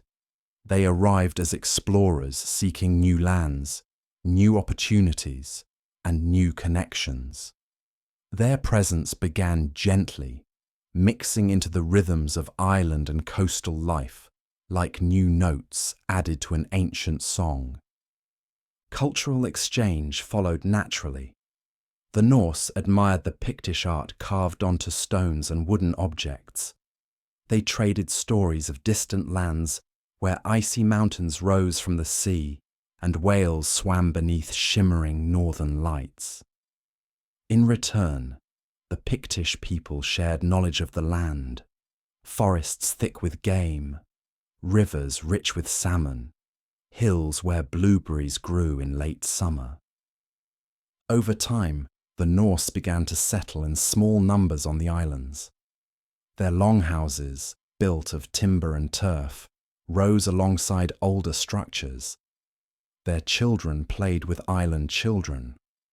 Their languages mingled gently at marketplaces and gatherings. Life did not change overnight. It shifted slowly, like sand moved by a long, steady tide. But even as these early interactions remained peaceful, the northern tribes sensed the weight of change forming on the horizon. The Norse were skilled navigators, bold explorers, and increasingly bold settlers. Their ships could travel far and fast. Their communities grew quickly when they found lands they favoured. And unlike Rome, whose ambitions had faltered in the northern wilds, the Norse were comfortable with the fierce unpredictability of the sea, the ruggedness of islands, and the challenges of harsh weather. For now, though, the relationship remained one of mutual curiosity. A Pictish family might visit an island settlement and return with stories of new weaving techniques or unusual cooking pots. A Norse traveller might leave a carved wooden animal with a Pictish leader as a token of goodwill. The exchanges were quiet but meaningful. Yet beneath these interactions lay a deeper truth. The islands and coastline had always been borderlands, places where identity, tradition, and outside influence met like mingling tides. The Pictish people understood that the sea gave and took in equal measure. It provided fish, connected them to neighbours, and carried stories. But it also carried change. Even as Norse communities began to grow along the island edges, the heartlands of Pictish territory remained steady.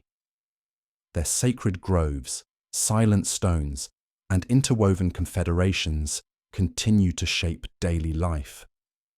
Inland settlements still gathered under the night sky to hear elders speak of ancestors, spirits, and symbols etched into stone. Children still learned the paths through forests, the names of herbs, and the meanings of carved creatures. But now the horizon itself carried a new layer of meaning. A boat sail in the distance was no longer just a sign of local travellers. It was a reminder that the world beyond the sea was reaching toward them with growing curiosity. As time moved forward, the Norse presence would deepen, bringing both challenges and new kinds of connection. But for now, the northern world rested in a delicate balance. A meeting of traditions, a blending of horizons, a gentle unfolding of a new chapter. And as the story continues, the focus turns to the shaping of early Pictish power, the formation of larger tribal groups, and the rise of regions like Fortriu, where identity began to crystallize into something recognizably Pictish. As new voices drifted across the northern seas and island shorelines grew more diverse, the heartland of the Pictish world continued to evolve with quiet strength.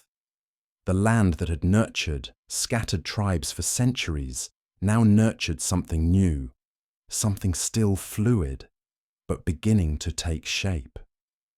The threads woven through confederations, council gatherings, and shared symbols were tightening, guiding the northern people toward a deeper unity. This was the age when the seeds of early Pictish kingdoms began to stir beneath the rolling hills and glens. Their rise was not sudden, nor marked by loud proclamation. Instead, it unfolded gently. like the slow brightening of dawn across the Highlands.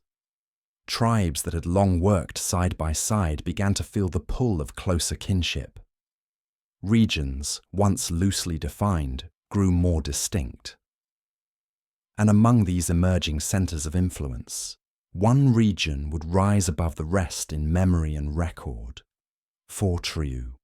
Although its exact boundaries may have shifted with the generations, Fortriu was not simply a place.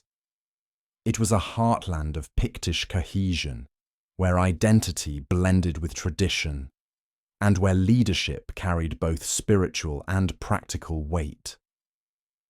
Picture a broad valley cradled by sweeping hills, where the morning mist moves in gentle bands across the land. A river winds through the valley floor, shining like silver beneath the soft light. Along its banks lie clusters of roundhouses, smoke curling from their central hearths. This landscape, serene and ordinary in its daily rhythm, was the cradle of a people whose influence would shape the North for centuries. In these heartlands, leadership began to shift subtly. Where once authority flowed among many elders, now certain lineages emerged as consistent sources of guidance. These were not kings in the Roman sense, not rulers with crowns or palaces, but respected figures recognized across several tribes. They were storytellers, warriors, healers, and advisors whose wisdom and fairness had earned trust beyond their immediate families. Slowly, these leaders became anchors for larger groups, a process as natural as water finding its way to low ground. At seasonal gatherings, their voices carried greater weight. Their ideas shaped decisions that reached beyond a single valley. Their names were spoken in neighbouring settlements, accompanied by respect. And their lineages began to be remembered across territories, an early marker of what would one day become royal descent. Imagine a gathering on a gentle spring evening. The sky glows soft gold as the sun dips low behind distant hills. Leaders from several tribes sit in a wide circle, the grass beneath them dotted with tiny white flowers. They discuss the seasons, the safety of trade routes, the presence of Norse travellers along coastal paths, and the movement of Roman patrols far to the south. In moments of uncertainty, the group turns to a single figure, an elder from the valley that will one day be called Fortriu. He listens quietly, his eyes reflecting the firelight, and when he speaks, his words settle with the calm assurance of someone deeply rooted in both land and memory. His leadership is gentle, the kind that grows from trust rather than command. And though no one proclaims him king, the tribes begin to move in harmony with his counsel. This is how kingdoms formed in the north. Not through force, but through gathering. Not through conquest, but through trust. Over time, the influence of Fortriu spread across neighbouring territories. Common traditions emerged, shaped by shared spiritual practices, mutual protection, and the recognition of certain families whose leadership had become woven into the cultural fabric. These proto-kingdoms were fluid, adapting to seasons, marriages, and alliances. Some rose gently, others faded without conflict, but Fortriu remained steady, grounded in the fertile valleys and strategic highlands that connected multiple tribes. In these highlands, art continued to flourish. Stones carved with elaborate patterns began to cluster in certain regions, marking places of importance. The symbols became more intricate, hinting at the growing complexity of Pictish society. Some stones stood near gathering sites, others were placed along routes connecting one community to another. They formed a network, not of walls and roads, as Rome preferred, but of meaning and memory. Travellers felt comfort when they saw familiar symbols on a distant stone. It meant kinship, safety, and shared understanding. It meant they were still within the wide embrace of Pictland, even if the word itself had not yet been spoken. These connections strengthened Fortriu's role. Communities within its sphere of influence shared stories, rituals, and leaders. They forged alliances not only for defense, but for celebration, trade, and the preservation of ancestral traditions. When challenges arose, harsh winters, failed harvests, or tensions with distant neighbours, Fortriu served as a guiding presence, a centre where elders and leaders could seek counsel. The rise of Fortriu also reflected the land's natural rhythms. Situated in a region of fertile soil, flowing rivers and sheltered valleys, it offered stability. Its people were connected to both inland forests and coastal trade routes. This combination made it a natural gathering point, a crossroads of culture within the northern world. But the shift toward kingdoms did not change the gentle nature of daily life. Families still rose with the sun, tending fields or fishing in cold waters. Children still learned the songs of their ancestors and the meaning of symbols carved into standing stones. Elders still led ceremonies beneath open sky, offering thanks to the spirits who watched over land and people. Even as political structures shifted, the core of Pictish life remained grounded in community, memory, and the embrace of nature. Imagine a quiet evening in Fortriu. A small cluster of roundhouses glows beneath a canopy of stars. Inside one of the homes, a mother hums a soft melody as she weaves patterns into a garment. The wool dyed in gentle hues of green and brown. Her children sit nearby, carefully carving small wooden tokens with simple spirals. A father sharpens a tool by the fire, pausing now and then to tell a story about a distant gathering where leaders from many tribes shared food, songs, and plans for the coming seasons. The scene is humble, yet it reflects the growing unity that shapes the entire region. In this world, leadership is not a throne, but a circle. Authority is not a command, but a conversation. Identity is not a rigid boundary, but a shared flow of memory and meaning. As Fortriu's influence solidified, the northern tribes began to see themselves not only as members of individual clans, but as part of a larger collective. Their unity was strengthened by art, by story, by spiritual connection, and by the steady presence of leaders who understood the land's rhythms. These were the early foundations of Pictland, a name that would eventually echo across the centuries, remembered by scholars and storytellers alike. But in these early days, it was simply home, a place of windswept hills, carved stones, steady hands, and enduring traditions. As the valleys of Fortriu filled with the steady rhythms of early kingdom life, and as carved stones stood like gentle guardians across the land, a new presence began to move through Pictland, one without weapons, walls, or ships. These newcomers travelled not with warriors, but with simple robes made of rough-spun wool, sandals worn thin by long journeys, and quiet voices that carried stories of a distant teacher whose message crossed borders like wind through open glens. They were Christian missionaries, and their arrival would introduce a gentle yet profound transformation. This new faith did not come as an urgent wave. It drifted slowly, softly, carried by solitary monks travelling along coastlines, by small groups crossing river fords, and by whispered stories passed between neighbouring tribes. Their message spread not through force, but through conversation, hospitality, and quiet example. In a land where spiritual traditions were woven into every grove, stream, and standing stone, this new belief approached with humility. Imagine a cool spring morning near a river bend, where early mist lingers above the water like breath held between worlds. A lone traveller approaches, his staff tapping softly against the ground.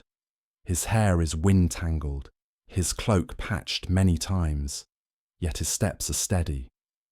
Before him lies a Pictish settlement, roundhouses clustered near the river bank, smoke curling gently from their roofs. The traveller pauses, offering a silent blessing before continuing. He is welcomed not because of his message, but because hospitality is a sacred value in the north. A family offers him food, a warm place by the hearth, and space to rest. In return, he shares stories, not of conquest or command, but of a man who taught kindness, humility, and compassion. He speaks of forgiveness, of caring for the poor, of treating strangers as kin. His words are calm, never demanding, and the family listens with quiet curiosity. Such meetings repeated themselves across Pictland.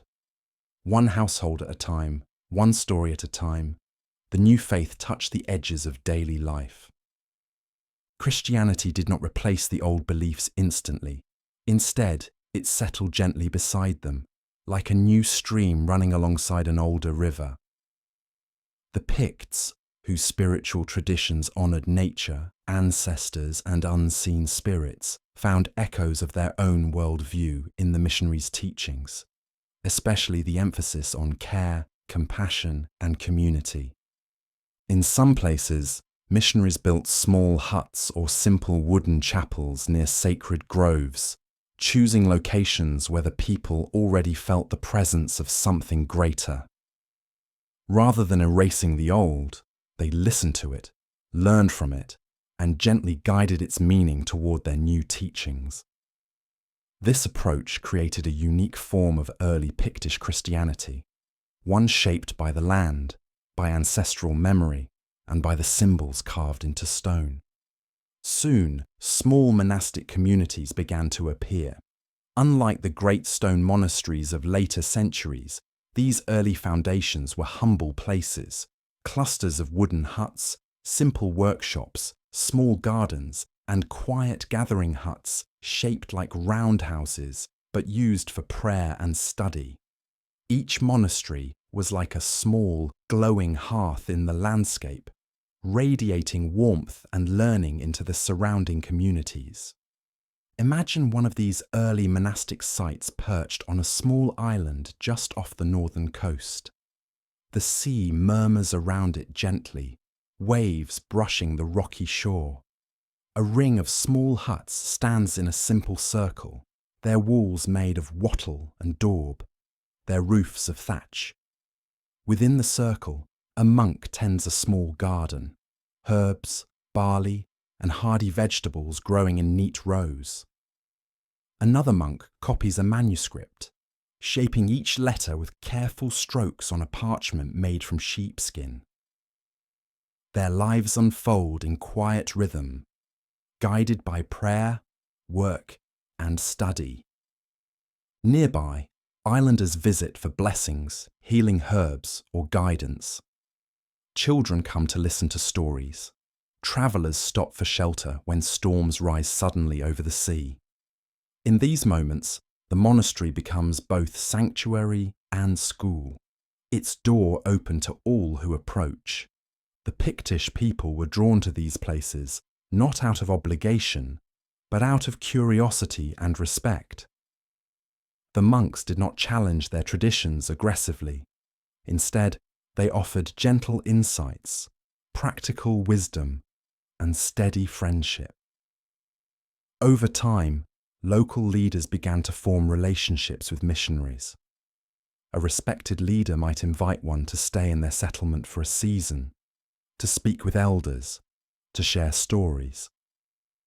When a community found comfort in these teachings, they might request the building of a small chapel. or ask for guidance during difficult winters. This slow and peaceful expansion led to a blending of worlds. In some settlements, Christian symbols appeared alongside Pictish ones. A carved stone might bear both traditional motifs, and a new cross etched lightly into its surface. A leader's wooden staff might carry both a spiral symbol and a simple Christian emblem. Rituals marking seasons or honouring the dead were not abandoned. They were softened, reframed, or gently guided toward new meanings. The missionaries themselves learned from the Picts. They came to appreciate the people's deep connection to nature, their reverence for ancestors, and their understanding of symbolic language. These elements subtly shaped the Christianity that took root in Pictland, giving it a distinct character, a faith grounded not in stone cathedrals, but in the landscape itself. As Christianity spread, literacy followed. Monastic communities taught young Picts to read and write, introducing new forms of memory keeping. Stories once passed only by voice began to find their way onto parchment.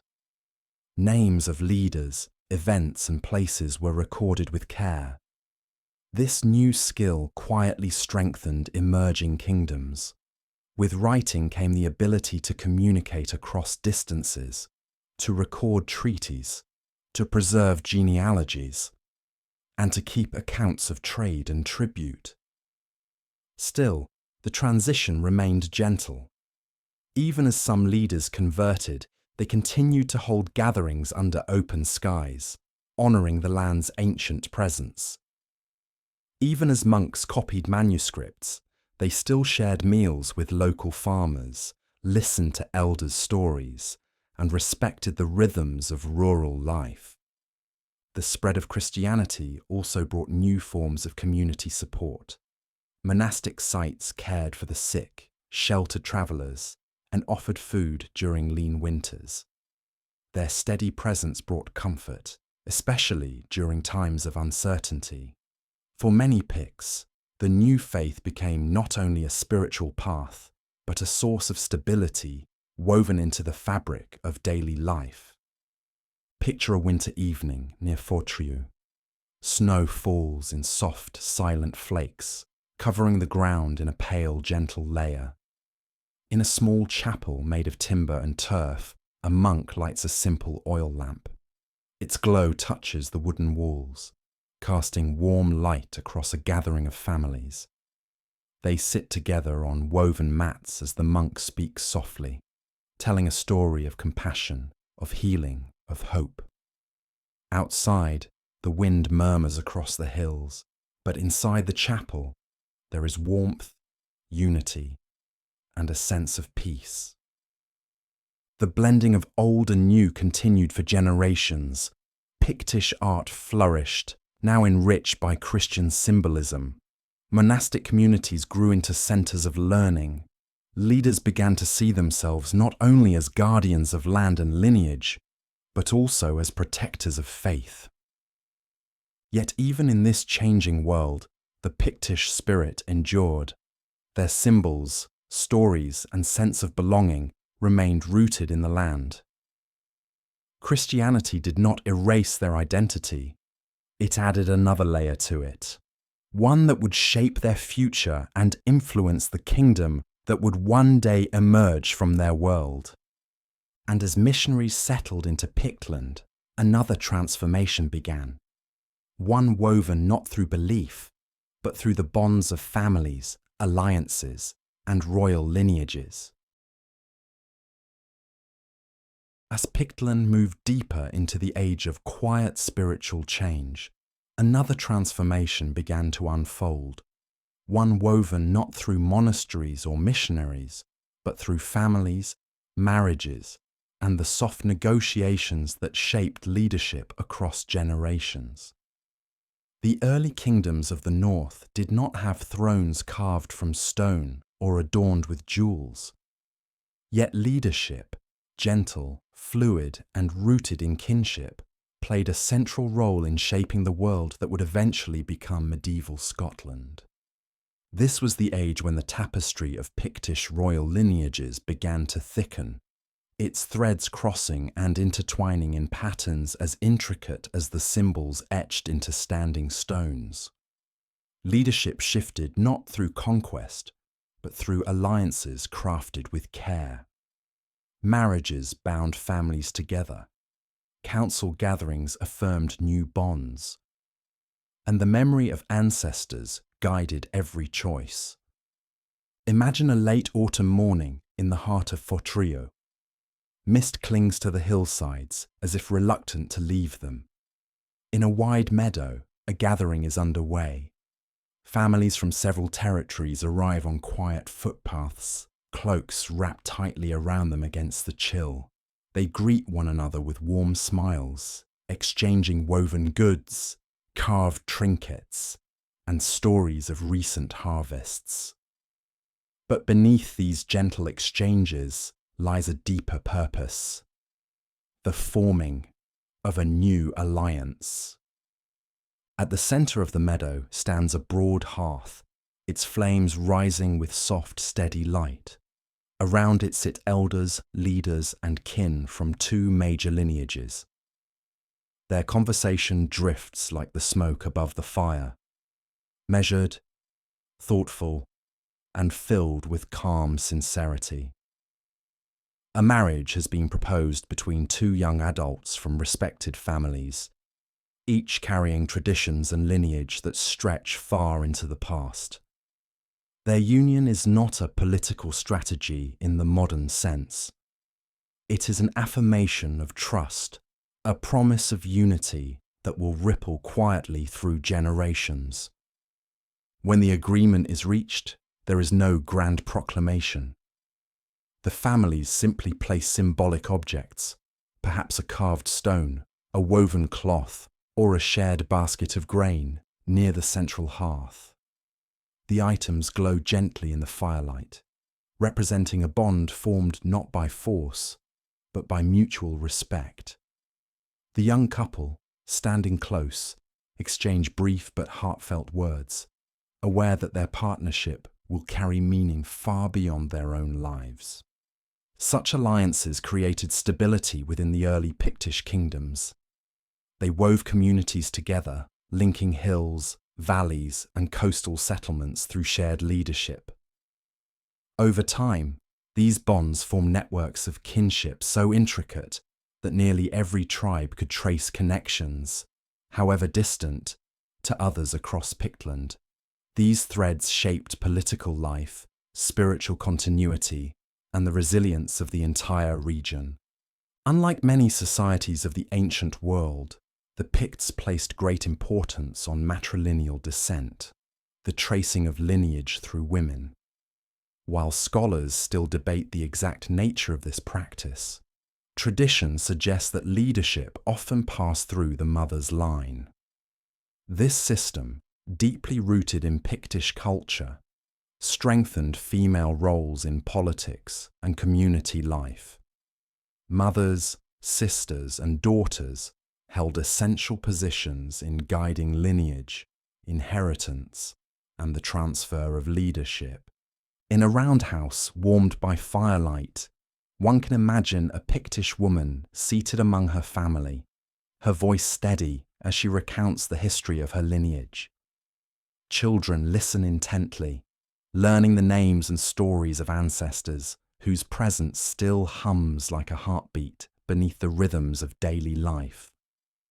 The woman speaks of leaders who guided the tribes through harsh winters, of healers renowned for their wisdom, of warriors who navigated the misty hills with grace. Through her words, the children learn not only their heritage, but the responsibilities carried by their lineage. This matrilineal focus shaped political structures deeply. Leaders sought marriages that honoured both clans and ensured continuity.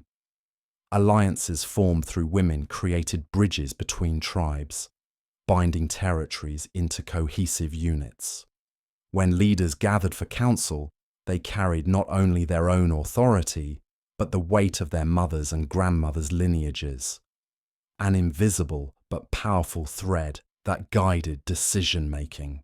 Over time, certain lineages emerged as central pillars within early Pictland.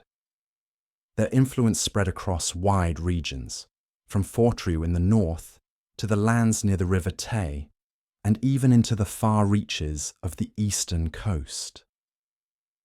These families became the anchors of early kingship, offering steady leadership that tribes trusted and respected. Yet Pictish kingship retained its gentle, fluid character. A leader did not rule by decree, but by consultation. Decisions were made in circles, not from elevated thrones. A king was a steward, a guide, a voice shaped as much by the people as by lineage. He carried responsibility lightly, aware that leadership was less about authority and more about harmony, between clans, between people and land, and between old traditions and new beliefs. One can envision a king of Fortriu standing at the edge of a quiet loch at dusk. The water reflects the fading colours of the sky, soft gold melting into deep blue.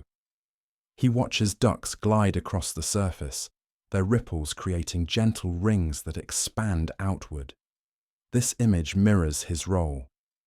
He knows that every decision, every alliance, every spoken word sends ripples through the kingdom.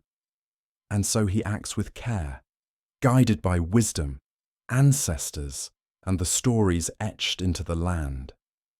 As Christianity spread through the region, it influenced these royal lineages in subtle ways. Monasteries became places of learning for the children of noble families. Early kings began to support monastic communities, finding in their teachings a sense of unity that complemented traditional values. Marriages between Christian and non-Christian families helped ease transitions and prevent divisions. The new faith did not disrupt Pictish political life. Instead, it folded itself gently into the existing structure. The blending of old and new created a distinct form of leadership unique to Pictland. Kings and queens honoured ancestral spirits while also supporting monasteries. They held gatherings both in ancient groves and in newly built chapels. Their symbols combined spirals, beasts, and crosses, forming a hybrid artistic language that reflected the blended identity of their age. These layered connections helped Pictland withstand external pressures. When Norse settlers grew bolder on the northern islands, Pictish leaders strengthened alliances among mainland territories. When Roman influence faded and other groups began to migrate across Britain, Pictland's united lineages provided stability amid change. The kingdom was not built on walls or armies, but on relationships, woven patiently through marriage, shared memory, and respect. Imagine a final scene, a midwinter gathering in a great wooden hall. Snow falls softly outside, blanketing the hills in pale stillness. Inside, the hall glows with firelight. Leaders and families from various lineages sit together, sharing warm stew, bread, and stories. At the centre sits the king, gentle in demeanour, confident in humility, flanked by elders and young heirs who will one day carry his legacy forward. Around them, laughter rises, old songs are sung, and the bonds of kinship glow brighter than the flames. These gatherings reveal the heart of Pictish politics: community, continuity, and care. And as this world of interwoven lineages continues its quiet evolution, a final transformation waits beyond the horizon, one that will reshape Pictland into a new kingdom, guided by both ancient memory and emerging identity. For in the century ahead, the Picts will join with neighbouring peoples, forming the roots of a nation that still echoes through the hills today. As winter after winter passed across the Highlands, and as the carved stones of Pictland weathered countless seasons of sun and rain, the world around the northern kingdoms continued its slow and subtle shifting. Nothing changed abruptly, not in a land where continuity was treasured, and where the rhythms of daily life flowed like the steady waters of old rivers. Yet beneath the calm surface, a quiet transformation began to stir, gently reshaping the identity of the Picts and guiding them toward a future that neither they nor their ancestors could have fully imagined. This transformation was not born from conquest or collapse. Instead, it emerged gradually through relationships, shared faith, interwoven lineages, and the natural blending of cultures. The name Pict itself, once used by Romans to describe the painted people of the north, had always been an outsider's word. The tribes themselves knew their identities through kinship, land, and tradition. And so, as the world changed, their identity shifted with quiet grace, reflecting new bonds and new understandings. One of the most significant influences came from the west, across mountain passes and river valleys, where the Gaelic-speaking people of Dalriata lived among the rugged landscapes of Argyll. For generations they had been neighbours to the Picts, sometimes rivals, sometimes allies, often woven into one another's lives through marriage, trade, and shared spiritual traditions. As Christianity took firmer root across Pictland, these two peoples found increasing common ground, not only in faith but in governance, kinship, and storytelling. Imagine a gentle spring morning in a border valley where Pictish and Gaelic communities overlap. Mist curls around the bases of the hills, and birds call softly across the open fields. A small gathering takes place near a cluster of roundhouses, Pictish in style, but home to families whose traditions blend seamlessly. A Gaelic storyteller sits on a smooth stone, sharing tales of ancient heroes, with a group of children who listen with bright, eager eyes. Among them are Pictish children whose parents speak both languages at home, whose heritage is a braid of cultures, and whose futures are bound to both identities. Scenes like these were not unusual. Over time, bilingual families became more common. Gaelic words drifted into Pictish speech, and Pictish customs found new expressions in Gaelic songs. This was not the replacement of one culture by another. It was an intertwining, a gentle blending shaped by shared landscapes and shared hearts. As this blending grew, the political world shifted likewise. Pictish and Gaelic leaders had long maintained alliances, but now these alliances gained deeper roots. Marriages between lineages strengthened bonds. Leaders consulted one another more often, and as external pressures, such as increasing Norse presence along the northern and western coasts, grew stronger, unity became a quiet necessity. Picture a gathering of leaders at a hilltop fort overlooking a river valley.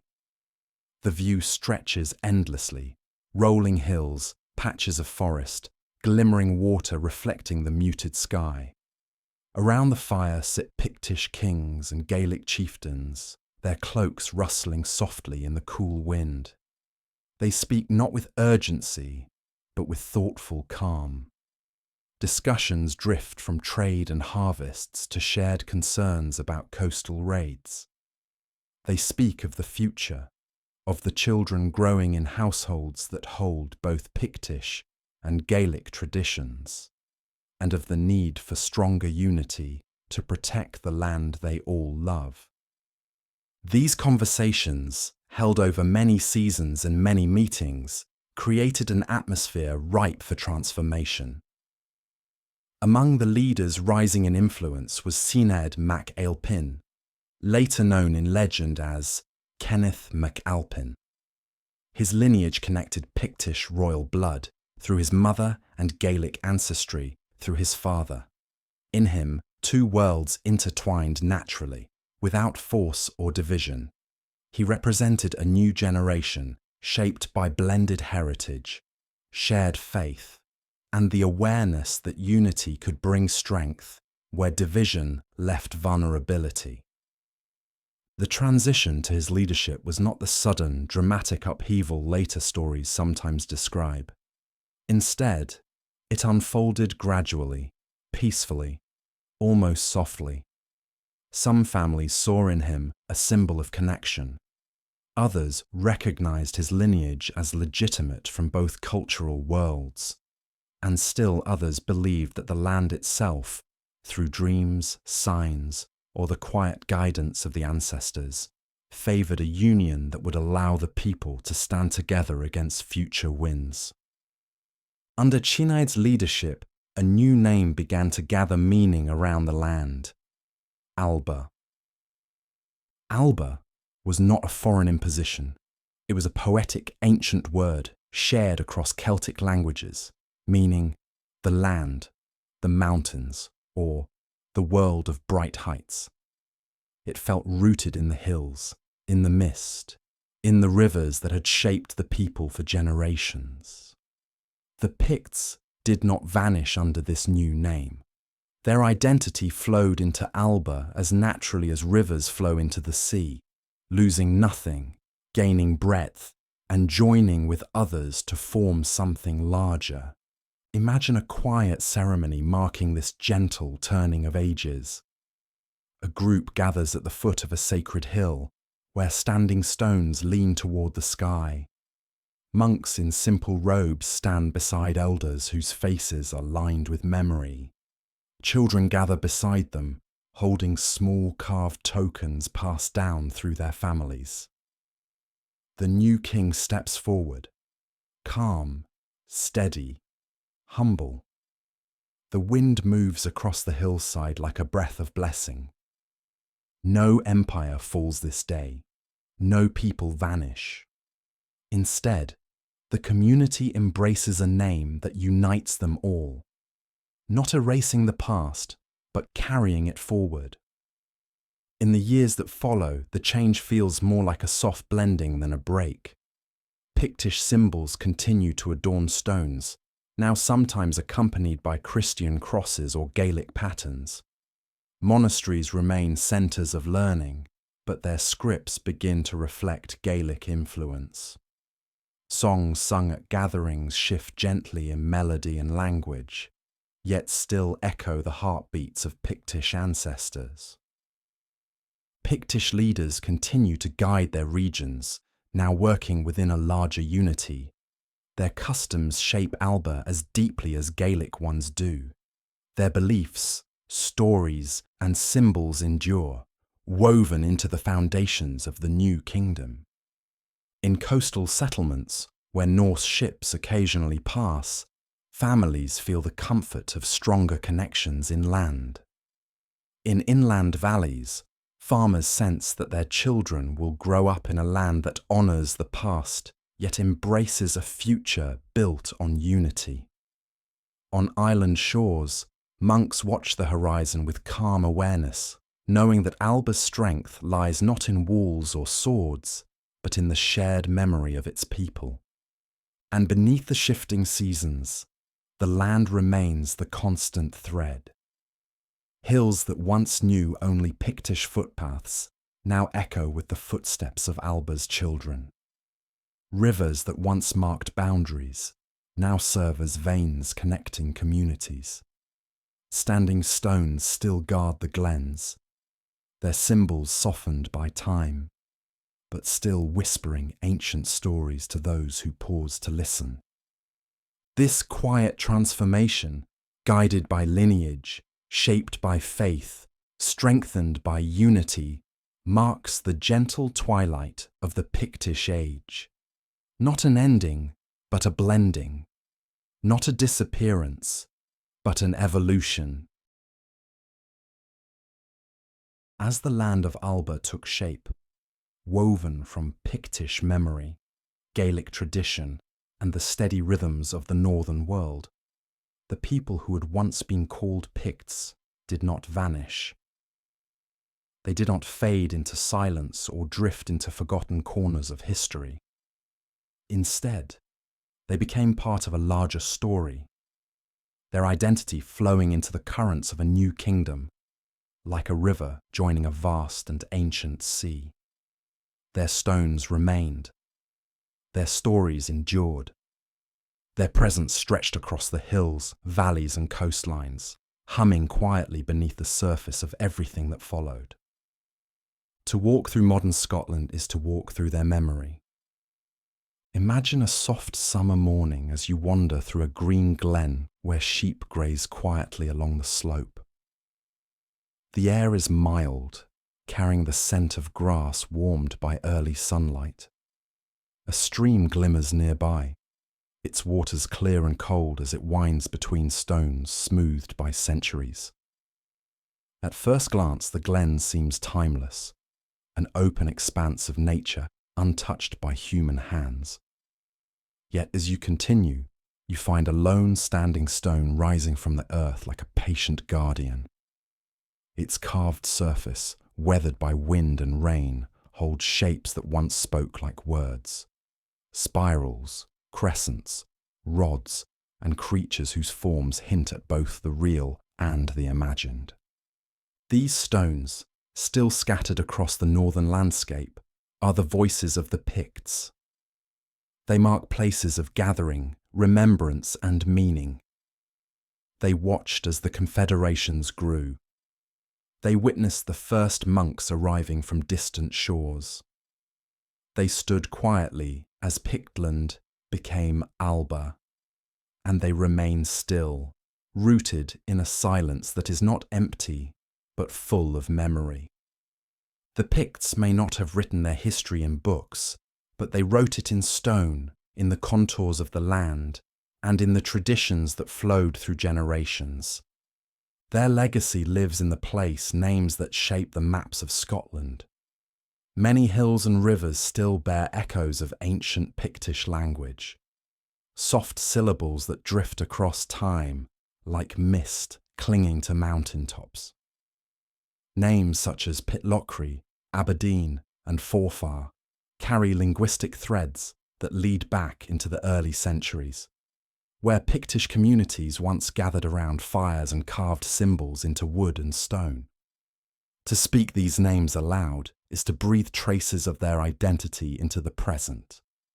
Their legacy lives in the artistic traditions that continue to inspire. Modern sculptors, painters, and weavers still draw from the intricate patterns carved into Pictish stones. The flowing lines, the curious beasts, the interlocking curves that seem to hold secrets just beneath their surface. These designs echo in modern jewellery, textiles, and illustrations. They appear in museums, but also in everyday crafts made by hands that cherish the land's ancient artistry.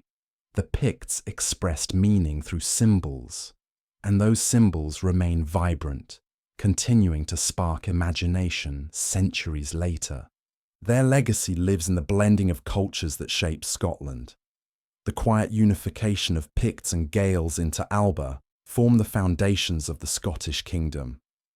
Their combined traditions nurtured the early medieval world that would eventually give rise to legends, heroes, and the beginnings of what we now recognise as Scotland. Even today, the cultural fabric of the nation holds threads of Pictish character, resilience, deep connection to nature, and a gentle strength rooted in community and memory.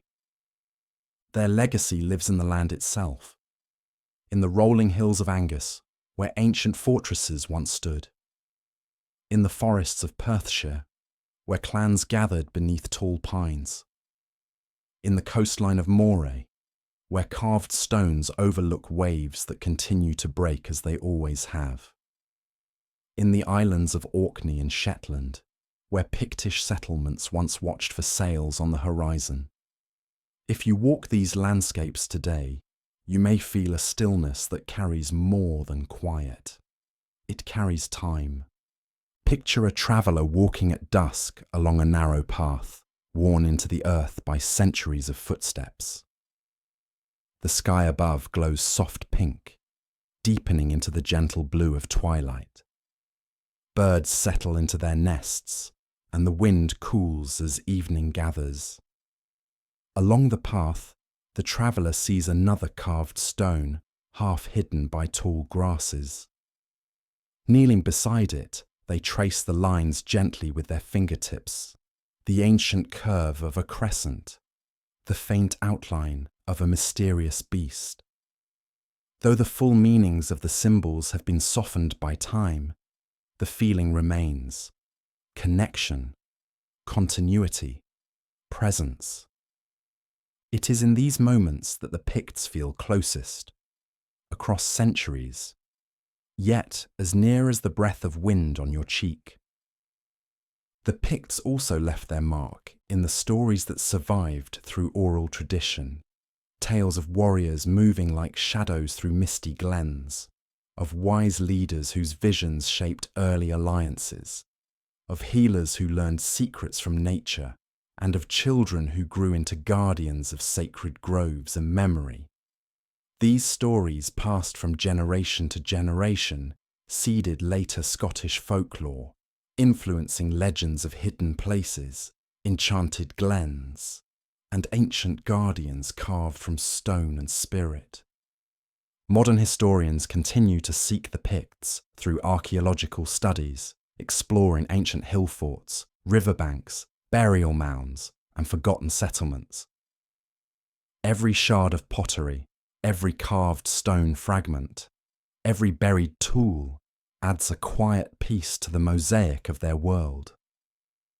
Though the puzzle remains incomplete, each new discovery is like sunlight breaking through morning mist, revealing a little more of a culture once described as mysterious, but now understood as vibrant, complex, and deeply human.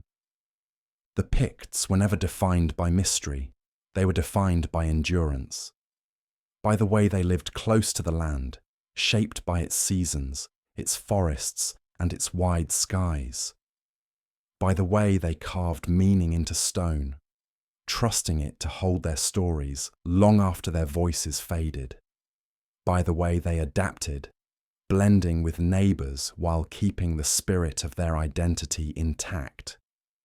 And perhaps their greatest legacy is this: they remind us that history is not always written in loud moments. Sometimes it moves in gentle waves, quiet transformations, and the soft persistence of memory. As Alba grew and evolved, the identity of the Picts became part of something larger. Yet nothing was lost.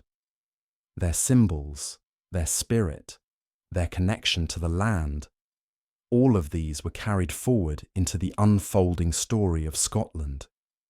Even in their transformation, they remained present, like the steady hum beneath a melody. Tonight, as you rest at the end of this long journey through their world, imagine the Highlands settling into a peaceful silence. The stars gather above ancient hills, shining gently over valleys that once echoed with the laughter of Pictish families. A breeze moves softly through the grass, brushing past standing stones that continue to watch over the land, just as they have for more than 1,000 years. The Picts are gone, yet not gone, quiet, yet still speaking, distant, yet deeply near. May their story settle softly around you, like the warmth of a fading fire or the hush of a gentle tide. And may your night be peaceful, your dreams filled with quiet landscapes, and your rest deep and renewing. Sleep well.